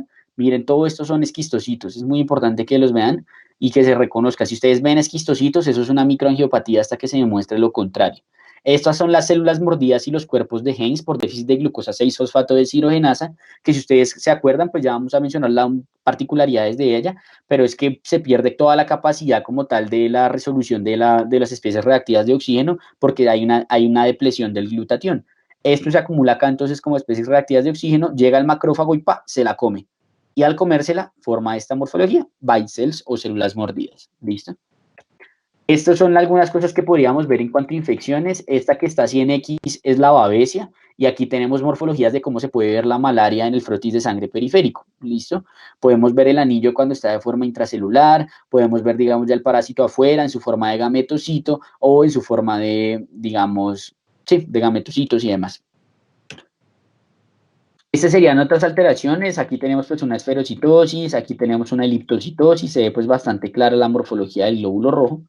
Aquí tenemos otras que es la estomatocitosis, porque parecen bocas, miren que parece una boca y por eso se llama así, estomatocitosis. Y estas, pues miren, son las anemias de células falciformes, o la drepanocitosis, o en forma de oso, como le quieran decir. Entonces, ¿cómo vamos a sospechar esas urgencias de las cuales hablamos? Y esa microangiopatía, esa coagulación intravascular, etcétera y demás. La microangiopatía se ha definido usualmente en un paciente que tenga anemia hemolítica microangiopática, que eso se define con esquistocitos en el frotis de sangre periférico y una hemólisis que no es inmune. O sea, si le hacemos un CUPS a estos pacientes, ese CUPS nos va a salir negativo. Eso va a llevar a una fragmentación eritrocitaria. Cuando a esta microangiopatía se le suman anormalidades que generan trombosis microvasculares, es que hablamos de una microangiopatía trombótica, que vamos a hablar de eso un poquito. La microangiopatía se puede clasificar en primaria o en sistémica o secundaria. La primaria puede ser la púrpura trombocitopénica trombótica, el síndrome hemolítico urémico, la mediada por complemento, la mediada por drogas, el HELP, hipertensión maligna, etcétera. Muchas causas. ¿Listo? Cuando hablamos de microangiopatía trombótica como tal, tenemos que hablar de estas 4 causas. ¿Listo? PTT, SHU, microangiopatía mediada por complemento y drogas. El PTT, que es la púrpura trombocitopénica trombótica, básicamente es un déficit de la AMTS13 que lo que hace es clivar los multímeros del factor de von Willebrand. Al no clivarlos, digamos que estos pacientes, digamos, empiezan a hacer unas microtrombosis, etcétera y demás, y debutan con trombos de sitio inusual. ¿Qué es característico? ¿Cómo podemos diferenciar cada una de estas? Con una buena historia clínica. En la PTT usualmente no vamos a ver afección renal, va a tener unos síntomas inespecíficos, muchos tienen afecciones neurológicas y tienen púrpura asociada pues en la piel y es más característico de los niños, ¿listo? Por su parte el síndrome hemolítico urémico, digamos que aprovechando o recapitulando la tutoría de bacterias que vimos el miércoles pasado, habíamos dicho que bacterias como la Shigella o la E. coli, productora de toxina Shiga o 157H7, hacen síndrome hemolítico urémico. Entonces, usualmente va a haber un antecedente exposicional con unos síntomas gastrointestinales y un paciente que después de que empieza a cursar con estos síntomas gastrointestinales, empieza a tener alteración de la función renal. La microangiopatía mediada por complemento es lo que anteriormente se conocía como SHUA o SHU atípico o síndrome hemolítico urémico atípico y es básicamente que es la misma clínica pero sin el antecedente de la bacteria, ¿listo? Entonces va a tener afección renal progresiva, etcétera, pero es un paciente que nunca se comió un toxiperro o cosas por el estilo que me hayan desencadenado esa diarrea. Y por drogas tenemos otras que está el inmunomediado, etcétera y demás, pero esto pues ya es más raro. Si ustedes están sospechando eso, que un paciente podría llegar a tener esto, tiene una anemia que está desarrollándose de forma muy acelerada, tiene trombocitopenia, tiene esquistocitos en el frotis, háganle esto, ¿listo? le piden un hemograma y una función renal para ver si tiene una alteración de la función renal y con esto ya se van más hacia el SHU o hacia la microangiopatía mediada por complemento. Valoren la posibilidad de PTT porque es muy importante en el PTT que si ustedes no lo tratan a tiempo, ese paciente se les puede morir. Entonces existe una cosa o un score predictivo de si es posible que sea un PTT y si les sale predictivo, mejor trátenlo como tal. Coproscópico si tiene diarrea para ver si tiene su Shigella o su E. coli y en falla renal aguda y severa, idealmente tomarle una biopsia. Entonces, aquí está como el algoritmo que les mencionaba, una microangiopatía sospechada, lo que hacen es confirmar que tenga una anemia hemolítica microangiopática y que tenga trombocitopenia y después miran las condiciones de base, ¿listo? Si tiene condiciones de base, digamos que se van a ellas, digamos coagulación intravascular diseminada, infección, etcétera y demás, pero si no, digamos que pasamos entonces a esas primarias que era de las que estábamos hablando ahorita. Si es un niño y tiene diarrea, etcétera y demás, lo que hacen es pensar usualmente en un SHU, ¿cierto? Pero si no tiene diarrea, lo que hacen es pensar usualmente en una PTT o una mediada por complemento. Si es un adulto, le miran la función renal. Tiene alteración de la función renal y ahí usualmente sí, es un SHU o una mediada por complemento y si no, pues es un PTT adquirido. ¿Cuál va a ser el manejo de esos pacientes? Si tiene alta sospecha de PTT con ese score que mencionamos, que era el Plasmic, hacerle recambio plaquetario. Si tiene alta sospecha de que sea mediada por complemento, se le puede manejar con eculizumab, un manejo etiológico, transfusión de glóbulos rojos empaquetados y plaquetas, según requiera. Digamos que todo esto, pues definitivamente no lo vamos a hacer nosotros, pero al menos saber reconocerlo para saber a quién tenemos que remitir. Hay una microangiopatía muy importante que no es una microangiopatía trombótica, pero sí es una microangiopatía que es la coagulación intravascular diseminada, que básicamente es una activación masiva de la coagulación y de la fibrinolisis de forma contemporánea, por así decirlo. Es decir, al mismo tiempo estoy tratando de hacer trombos y estoy tratando de hacer coagulopatía. Y eso lo que va a llevar es que se consuman todos los factores de la coagulación en el cuerpo. Puede ser agudo o puede ser crónico. El crónico es más relacionado con tumores. El agudo es el que nos importa y es el que puede llegar en un contexto de urgencias, que es un paciente que está séptico y además me está haciendo una CID, un paciente con cáncer que me está haciendo una CID, un paciente que me hizo una reacción transfusional y me está haciendo una CID. El agudo usualmente va a debutar más hacia el lado del sangrado y el crónico usualmente va a debutar es hacia el lado de la trombosis. Esta es como la fisiopatología de la cual estábamos hablando, que hay una activación y que intenta sangrar, y por este lado hay una activación de todo lo que sería la trombosis que intenta hacer trombos. Y eso finalmente va a llevar a que haya una falla isquémica y una falla multiorgánica y los pacientes se puedan morir por esto. ¿Listo? Como el tal diagnóstico, no tenemos criterios diagnósticos, es más sospecha clínica. Existen estos que se crearon básicamente para determinar si hay una alta probabilidad o no de tener un CID y básicamente si es mayor de 5 uno asume que tiene un CID y lo trata como tal. Si es menor de 5 no quiere decir que no lo tenga. La aplicación lo que les dice a ustedes es en 48 horas repítale los exámenes y vemos si ya instauró o no el CID. Para el manejo de la CID no hay mucho para hacer, es un manejo etiológico, o sea, si es una sepsis, trátele la sepsis, si fue un sangrado, trátele el sangrado, etcétera y demás, y hágale la transfusión según el paciente lo necesite, ¿listo? Y la otra urgencia de la cual habíamos hablado, ya dijimos microangiopatía trombótica, CID, hablamos también de aplasia medular. De reacción, digamos, transfusional no vamos a hablar ahorita porque reacciones transfusionales es un tema aparte. En cuanto a la aplasia medular, básicamente es un paciente que tiene una disfunción o pérdida de las células hematopoyéticas y entonces pierde, digamos, las 3 líneas celulares. Ya no tiene línea plaquetaria, ya no tiene línea blanca y ya no tiene línea roja. Entonces es un paciente que nos va a hacer síntomas de línea roja, o sea, anemia, nos va a hacer síntomas de línea blanca, o sea, infecciones, y nos va a hacer síntomas de línea plaquetaria, trombocitopenia o incluso sangrados trombocitopénicos. La etiología puede ser de múltiples causas, puede ser secundaria a drogas, azathioprina, cloramphenicol, fenitoína, ácido valproico, nifedipino, radiación, toxinas, infecciones virales, muy importante el parvovirus B19, especialmente en los niños, alguna alteración clonal adquirida como es la hemoglobinuria paroxística nocturna, autoinmunidad, etcétera. El diagnóstico se va a hacer con un aspirado de médula ósea. Digamos que, no sé si se acuerdan en la tutoría de paraclínicos, yo les había dicho que si ustedes ven bicitopenia, o sea, trombocitopenia con anemia, preocúpense, ahí hay algo que no está normal. Trombocitopenia con anemia puede ser la microangiopatía, digamos, leucopenia con trombocitopenia puede ser esto. Preocúpense si hay 2 líneas afectadas. ¿Listo? Pero estoy fanático de hundirle final a esto. Entonces, con el aspirado de médula ósea, digamos que lo que ustedes van a determinar el diagnóstico y posteriormente le hacen el manejo. El manejo inicial va a ser las transfusiones según lo requiera. Si el paciente está neutropénico, pues hacerle sus cuidados. Si se infecta, hacerle el manejo como si fuera una neutropenia febril. Y el manejo definitivo usualmente va a ser con trasplante o con algunas otras cosas como el tromboplasma, la inmunosupresión. Eso se los definirá el hematoncólogo. digamos que no fue entonces el paciente que ya supimos que no era una urgencia o que tenía alguna de las otras cosas y es una etiología inmune, ¿cierto? Le hicimos el CUMS y el CUMS fue inmune positivo. Cuando tenemos una anemia hemolítica inmune, la cosa es fácil, o es anticuerpos calientes o es anticuerpos fríos, y eso se los dice la misma prueba que le hicieron. Cuando son anticuerpos calientes hay varias causas, infecciones virales, lupus, síndromes linfoproliferativos, etcétera y demás. Usualmente es un síndrome anémico con una enfermedad de base que suele resolver con pulsos de corticoides.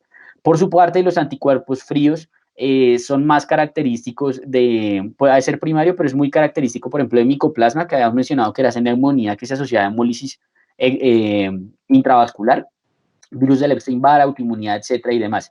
Y estos pacientes suelen hacer acrocianosis, líquido reticular y síndrome de Raynaud, etcétera, y aquí digamos que ya no toca inmunosuprimirlos como estos, que es lo más probable que haya que hacer, sino que estos pacientes más que todo evitar el frío, transfusión si lo requieren y plasmaféresis si se considera.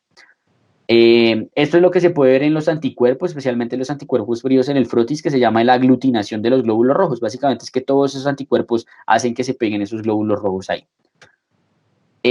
Cuando nos enfrentamos entonces a que no es inmune, que era el último paso como del algoritmito o el paso a paso que yo les dije, básicamente puede ser cualquiera de estas cosas. Entonces vean que puede ser un montón y aquí pues ya definitivamente toca pedir ayuda, ¿cierto? Cuando son esas hereditarias, que son las que habíamos dicho que se veían usualmente en el frotis, ahí era donde quedábamos usualmente para determinar estas, podemos tener hemoglobinopatías, enzimopatías y desórdenes de la membrana. En las hemoglobinopatías podemos tener la drepanocitosis, las talasemias en algunos casos y otras. En las enzimopatías podemos tener déficit de glucosa 6-fosfato deshidrogenasa, déficit de piruvato quinasa o otras que ya son más raras. Y en alteraciones de la membrana, muy probablemente es esferocitosis, eriptocitosis, estomatocitosis o serocitosis. En cuanto a la drepanocitosis, cosas rápidas que toca saber, sabemos que es una mutación de la globina beta que genera eritrocitos en forma de os, y algo importante es que estos pacientes, además de la anemia, se suelen presentar con infecciones porque hacen asplenia funcional y nos pueden llegar a urgencias por crisis vasoclusivas. Estos pacientes, digamos que cuando sufren fenómenos de estrés, se deshidratan o cosas por el estilo, esta morfología anómalo de los eritrocitos hace que se empiecen como a acumular y hacen, por así decirlo, un pseudotrombo y hacen crisis vasoclusivas. Y eso les duele un montón. A esos pacientes lo que hay que hacerles es hidratarlos y montarle manejo analgésico con opiáceos. ¿Listo? Complicaciones que pueden surgir secundarias a la drepanocitosis, sobrecarga de hierro, afección pulmonar, hipertensión y falla renal. El manejo, digamos que pues, se hace el diagnóstico con estudios de hemoglobina y el manejo básicamente es una adecuada inmunización, antibiótico profiláctico si tiene la indicación, multivitamínico sin hierro, manejo sintomático en ocasiones con hidroxiuria, etc. Y en las crisis vasoclusivas lo que les había dicho, una hidratación buena, buena analgesia, tromboprofilaxis y listo, no hay que hacer nada más. Si llegan a hacer fiebre, hágale hemocultivo y empiece el antibiótico a esos pacientes. Las otras causas que dijimos de membranopatías, está esferocitosis, eliptocitosis, estomatocitosis y serocitosis. Estas dos serían las más comunes. Lo que les quiero dejar de estas es que estas se van a diagnosticar con el frotis menos esta. ¿Listo? En los eliptocitos los esferocitos. Los esferocitos no se pueden diagnosticar con el frotis de sangre periférico, porque resulta que todo paciente que hace hemólisis, si ustedes le sacan un frotis, les va a salir con esferocitos.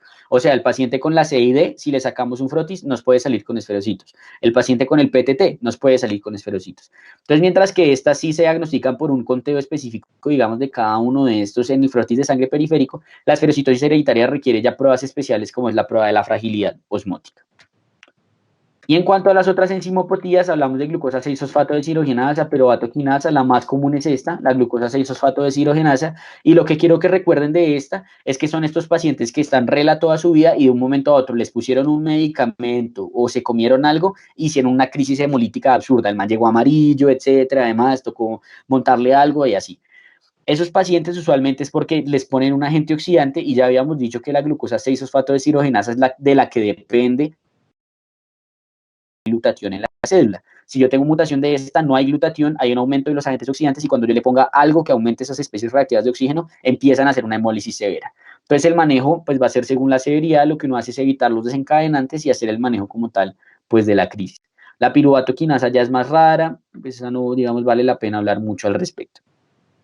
Y de la última que creo que vamos a hablar es la hemoglobinuria paroxística nocturna.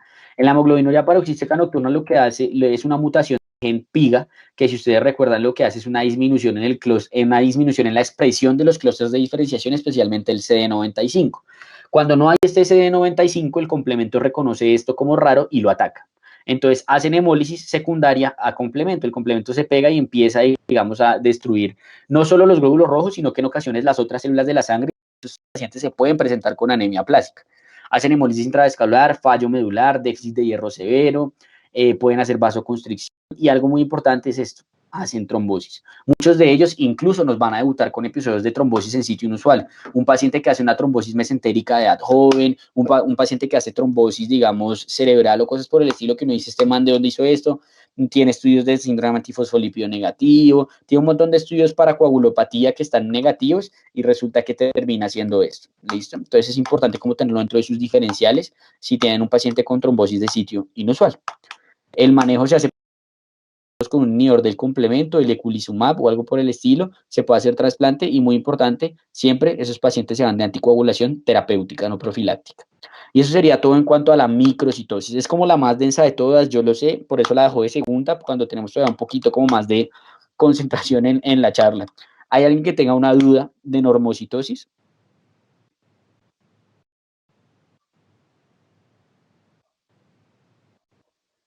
Pam, pam, pam, pam. Ah, no. Listo, creo que no hay preguntas entonces, perdón, eran unos mensajes que no tenían nada que ver con la charla.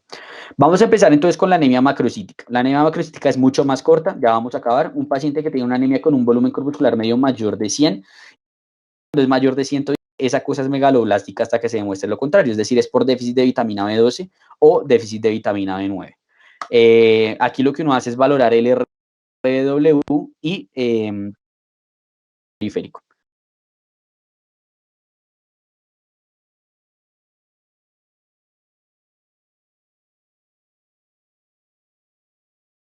Corpuscular medio que es megaloblástica, es descartar que no sea una falsa. Porque cuando, digamos, uno tiene un paciente, por ejemplo, con esas crisis hemolíticas de las que estábamos hablando ahorita, la médula puede coger y tratar de responder a toda y cuando ya no sabe qué más hacer, saca un que aparezca el del volumen corpuscular medio grande, porque las formas entre más inmaduras seas, más grandes son. ¿Qué hace eso? Que un paciente con anemia se presente con macrocitosis cuando realmente lo que tiene es una gran cantidad de reticulocitos. Y eso se va a ver con el frotis de sangre periférico y con un conteo de reticulocitos. Si uno descarta que sea una falsa macrocitosis, lo que uno sospecha o lo que tiene que descartar sí o sí, así como en microcítica era buscar ferropenia, en macrocítica es buscar déficit de vitamina B2 y B9.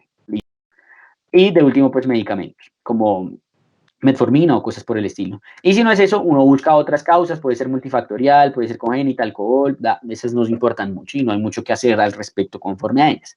La aproximación entonces es descartar esa macrocitosis espuria, una adecuada anamnesis, en los niños pensar en cosas congénitas o de medicamentos y en los adultos siempre que pensar en megaloblástica. Y los paraclínicos que uno le va a solicitar a sus pacientes son sí o sí por lo menos estos primeros dos: reticulocitos, niveles de vitamina D y vitamina D9 y si quiere función hepática y niveles de cobre. ¿Qué va a ser sugestivo de cada una de estas cosas? Si ustedes ven un volumen corpuscular medio encima de 110, eso es megaloblástico. Si ustedes ven una visitopenia, piensen en alteración de la médula ósea. Si ven dianocitos, puede ser una hepatopatía. Neutrófilos hipersegmentados es muy sugestivo de megaloblástica y neutrófilos hiposegmentados es sugestivo de mielodisplasia, eritropoyesis inefectiva, algún cáncer o algo por el estilo. Este es el algoritmo que nos propone digamos, el BMJ. Que vean que lo que dice es, vea si es una megaloblástica o no con el frotis de sangre periférico. Si es megaloblástica, pídale los niveles de las vitaminas. Si no parece ser megaloblástica por el frotis, piense en las otras cosas y siempre, pues aquí sería descartar la parte del cáncer. Entonces, la anemia megaloblástica, a nosotros siempre nos enseñaron y a todos nos quedó esta imagen cuando vimos nuestro Hayas de segundo, ¿cierto? Un frotis con unos blastos gigantes, etcétera y demás. Ver esto es absurdamente raro a menos de que sea un aspirado de médula ósea. Lo que nosotros vamos a ver es esto, un neutrófilo hipersegmentado. ¿Cómo se define un neutrófilo hipersegmentado? Que tiene más de 5 lóbulos en su núcleo. ¿Listo? ¿A qué se refiere esto? Esto es una secundaria una inadecuada maduración por el déficit precisamente de vitamina B12. ¿Qué es importante de esto? Digamos que las causas que me puede generar cada una de ellas, vitamina B12 puede ser por anemia perniciosa, que si se acuerdan es cuando uno tiene anticuerpos dirigidos precisamente contra las células parietales, que son las encargadas de producir el factor intrínseco. Y cuando no se produce factor intrínseco, no se absorbe la vitamina B12. Autoinmunidad, mala absorción por Helicobacter pylori o por parásitos, medicamentos, etc. Aquí hay un parásito Siempre se me olvida el nombre cuando doy esta charla, que es de los asiáticos, es muy característico de los asiáticos, pero se me olvidó el nombre, se los quedo debiendo. Y medicamentos como metformina y antiácidos. La vitamina D9, por su parte, es cuando un paciente tiene aumento en requerimiento como en embarazo y hemólisis crónica, mala absorción o algunos medicamentos como inhibidores de la hidrofolato reductasa, como podrían ser algunos inmunosupresores o algunos antibióticos, anticonvulsivantes y pirimetamina.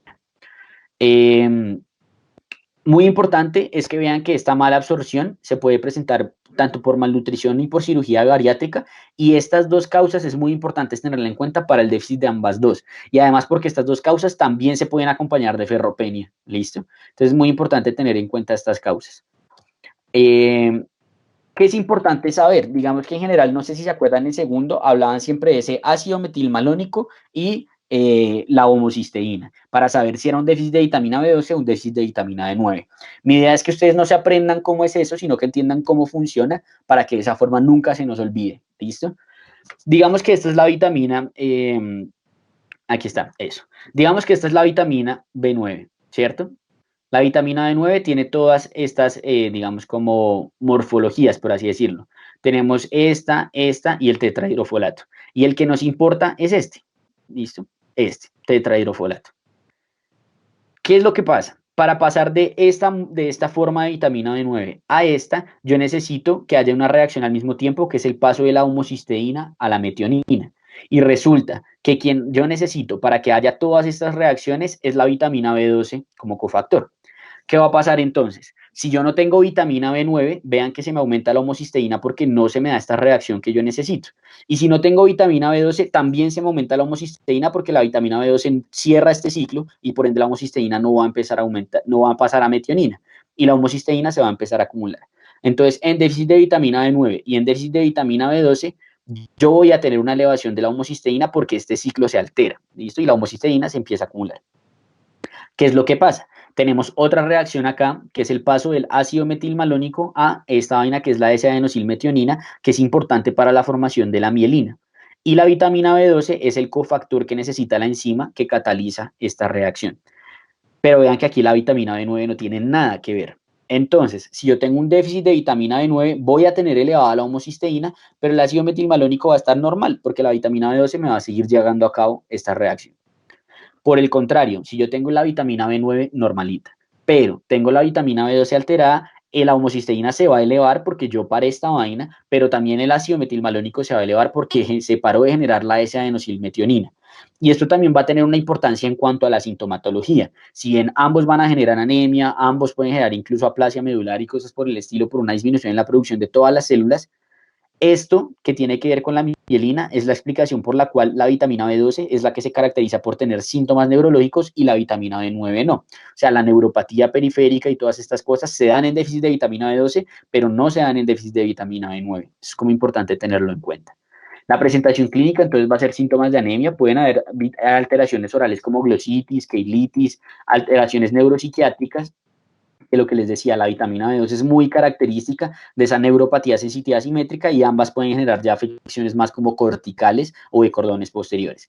Y cada vez es menos frecuente uno encontrar estos pacientes con estos síntomas severos neuropsiquiátricos, pero si los tienen, preocúpense y hay que hacerle un manejo, digamos, parenteral a esos pacientes. Esta es la glositis que pueden llegar a ser estos pacientes y la aproximación diagnóstica básicamente es: ¿a quién se la van a considerar? Al paciente con anemia macrocítica, con lóbulos hipersegmentados, el paciente con síntomas neuropsiquiátricos no explicados, el viejito que nos llega con demencia, pero además de la demencia tiene ataxia o tiene neuropatía, sospéchensela. Dieta vegana estricta o mala absorción, los pacientes con antecedentes de cirugía bariátrica, enfermedades autoinmunes y algunos medicamentos, como habíamos dicho, la metformina, la psoriasis, el trimetoprim sulfa, la ciatropina y todas estas cosas. A nivel de paraclínicos, siempre pues, pedir los niveles séricos para descartar pues, de vitamina B2 y vitamina B9, e idealmente uno debería pedir la confirmación metabólica, que es precisamente pedir ese ácido metilmalónico y esa homocisteína que estábamos hablando. Entonces, el diagnóstico de la anemia megaloblásica precisamente va a ser un nivel sérico bajo más una prueba metabólica que me la confirme y o una respuesta al tratamiento. Entonces, en la vitamina B12 yo la voy a interpretar así: borderline entre 200 y 300, déficit cuando definitivamente está menor a 200, y lo que habíamos dicho, en la vitamina B12 ambas cosas van a estar elevadas, el ácido metilmalónico y la homocisteína. Mientras que la vitamina B9 por su parte va a tener borderline entre 2 y 4, un déficit cuando es menor de 2, pero el ácido metilmalónico va a estar normal y la homocisteína va a estar elevada. El manejo, entonces, al igual que en el hierro va a ser si le falta, póngaselo. En general, lo ideal es darlo vía oral, pero hay que saber entonces cuándo se lo doy parenteral. Se lo doy parenteral cuando haya síntomas severos, como neuropsiquiátricos o cosas por el estilo, y también se lo doy parenteral cuando el paciente, digamos, tenga un fenómeno de malabsorción, porque pues si es por malabsorción, pues definitivamente la oral no me va a servir de nada. Aquí es muy importante, si el paciente tiene sospecha de anemia perniciosa, hacerle una endoscopia, ¿listo? Como para confirmársela y porque la anemia perniciosa se relaciona también con un mayor riesgo de neoplasias y se hace control a las 4 o 8 semanas con cuadro hemático y con reticulocitos y se determina si el paciente mejoró o no. Piensen que es aquí los reticulocitos pues van a estar bajitos, ¿no? Es una anemia arregenerativa. Los medicamentos que se dan para estos, o digamos la suplencia que se da, tenemos vitamina B9, se puede dar 1 a 5 miligramos al día y la vitamina B12 se puede dar 1000 microgramos al día. ¿Cuándo hay que darlo intramuscular? Digamos que este es el esquema que se utiliza por lo menos en la Fundación Cardioinfantil. Uno mira si los niveles de vitamina B12, si están normales, como limítrofes o bajos, si están bajos se le hace la reposición y si no hay contraindicación para la vía intramuscular, lo que se hace es que se pone intramuscular en este esquema. Una ampolla por 7 días, digamos, una ampolla día por 7 días, perdón, luego semanal por un mes y luego mensual. ¿Listo? Y la otra opción es semanal por 2 meses y luego mensual. Y acá, si tiene contraindicación para la vía intramuscular, lo que hacen es darle vía oral, pero vean que vía oral se demora pues un montón, 90 a 120 días. Cuando está normal bajo, uno depende de si se puede hacer ácido metilmalónico o no. Si sí se puede hacer, pues uno determina si hay o no un déficit de vitamina B12. Si no se puede, se hace la reposición. Y si está normal, pues definitivamente no se le hace la reposición. Estas son otras causas que podríamos tener de macrocitosis, el alcoholismo, la cirrosis. Es muy importante que se acuerden de la cirrosis, especialmente quienes roten en cardio, en MED y pues en algunos casos, pero en cardio hay mucha cirrosis. Y es normal ver una anemia macrocítica en estos pacientes y no asustarse, ¿listo? Obviamente, si es la primera vez que se la identifican y no la tenía antes, consideren que no tenga una anemia megaloblástica, pero es normal que los cirróticos hagan macrocitosis por alteraciones en las membranas de los eritrocitos. El hipotiroidismo también, los elementos traza, que es el déficit de cobre también, y otras ya más raras como medicamentos, VIH, etcétera, y demás. Este sería el resumen de la parte de la macrocitosis, que pues creo que ya está bastante claro con lo que mencionamos. Y no sería más. ¿Hay alguien que tenga alguna duda, algo por el estilo de lo que hemos hablado de la tutoría?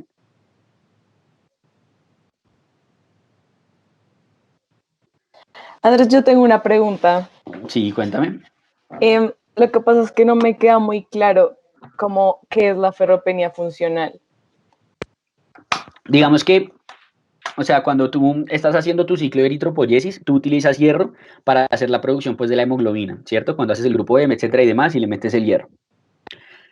Cuando, digamos, hay un evento, como por ejemplo que te hacen una cirugía o tú tienes un sangrado o cosas por el estilo, tu cuerpo aumenta, digamos, como la producción de eritropoyetina para que empieces a producir más glóbulos rojos. Cuando tú aumentas la tasa de producción de glóbulos rojos, vas a necesitar más hierro del normal. Digamos que nosotros todos tenemos unas necesidades basales de hierro, pero hay momentos en los cuales el cuerpo va a necesitar más hierro que ese que yo le doy como diariamente, por medio de la alimentación. Ese hierro sale de unas reservas que uno tiene. Uno tiene reservas de hierro en el hígado, en la misma médula ósea, etcétera, y demás, que el cuerpo las tiene ahí precisamente para eso, para cuando yo las necesite, saco un poquito de ese hierro y no hago, digamos, como una anemia ni cosas por el estilo, sino que simplemente aumento mi producción. Los pacientes que tienen ferropenia funcional son esos pacientes que tú ves que no tienen anemia, o sea, la hemoglobina está normal o no está tan bajita ni cosas por el estilo, pero resulta que ellos no tienen esas reservas. Entonces, en cualquier momento que el cuerpo les demande que produzcan más hemoglobina, no lo van a poder hacer porque no tienen esas reservas. Entonces, la ferropenia funcional es el paciente que no tiene anemia y que tiene además una ferropenia funcional que se evidenciaría más que todo es con el perfil ferrocinético. Y eso tendría su importancia, como habíamos dicho, pues José nos explicó la parte de la falla cardíaca, yo no tenía conocimiento de eso. También tenemos la parte del paciente con enfermedad renal crónica, porque si tú a alguien le vas a poner terapia con eritropoyetina, necesitas que tenga reserva de hierro, porque la eritropoyetina a fin de cuentas lo que va a hacer es eso mismo que ocurriría en el ejemplo que dijimos de si sangraste, ¿cierto? Entonces, si tú le pones eritropoyetina y el man no tiene reservas de hierro, pues esa eritropoyetina se perdió, porque no hay con qué, no hay materiales para que él produzca, digamos, esos nuevos glóbulos rojos. Entonces, la ferropenia ferropenia funcional sería eso, no tener reservas, pero sí tener lo necesario para hacer la producción normalita. Pero en el momento en el que yo llego a necesitar más, ahí se evidenciaría esa ferropenia funcional y se traduciría posteriormente pues en una anemia. No sé si sí quedó claro. Sí, Andrés, gracias. Listo. ¿Hay alguna otra duda o algo por el estilo? Listo, creo que no sería más entonces. Me contaron por ahí varios que hubo un problema nuevamente con la grabación. Sí, no se está grabando. Pero bueno, yo la grabé y creo que hay otras personas que también la grabaron. Entonces, pues nada, listo. No habría ningún problema. Ahí, la subiremos a YouTube y pues se las estaré pasando entonces. La presentación se las dejo aquí en el chat también para que la tengan. Ahí arribita, listo. Cuando ustedes salen acá en el chat arriba dice archivos. Todavía no la he subido, pero ya apenas cierre la reunión se la subo, listo. Y no sería más. Muchas gracias a todos por lo que estuvieron. Cualquier duda o algo por el estilo que tengan adicional. Me dijeron, ¿podrías explicar lo de la homocisteína y el B9 otra vez? Claro que sí. Miran.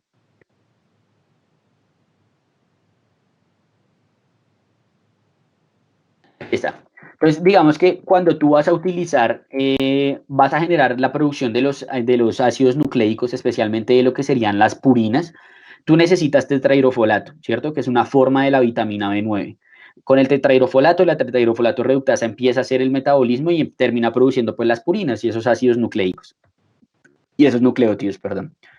¿Qué es lo que pasa? La vitamina B9 está en estas tres formas en el cuerpo y tú necesitas que llegue a tetrahidrofolato para que sirva como cofactor para esa enzima de la tetrahidrofolato reductasa y puedas producir las purinas. Entonces, si tú no tienes vitamina B9, pues nunca vas a llegar a este punto, ¿cierto? Y mira que dentro de estos pasos como enzimáticos, en este tenemos, que es la metiltetrahidrofolato reductasa, tenemos que la vitamina B12 es un cofactor. O sea que si no tienes vitamina B12, este ciclo también se va a restar, también se va a detener y no vas a tener tetrahidrofolato. Si tú ves en esta última reacción, para pasar de aquí a aquí, yo necesito también que la homocisteína pase a metionina. Entonces, cuando yo no tengo vitamina B9 o no tengo vitamina B12, como se cierra este ciclo deja de existir, la homocisteína deja de convertirse en metionina y entonces se va a elevar. Y como digamos, ambos déficits, tanto el de vitamina B9 como el de vitamina B12, disminuían o paraban este ciclo, la homocisteína se va a ver elevada en los dos.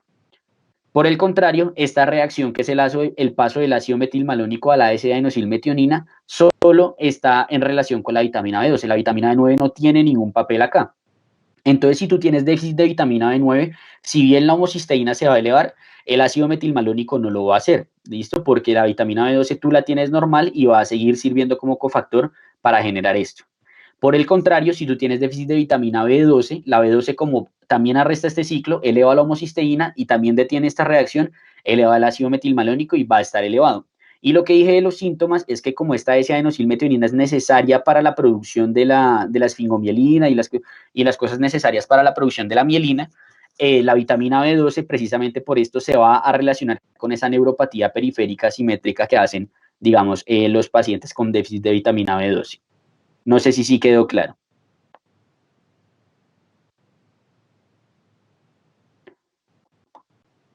¿Hay alguna otra pregunta adicional o algo por el estilo?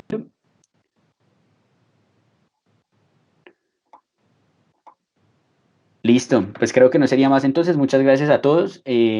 Ahorita ya entonces les subo la presentación ahí al chat.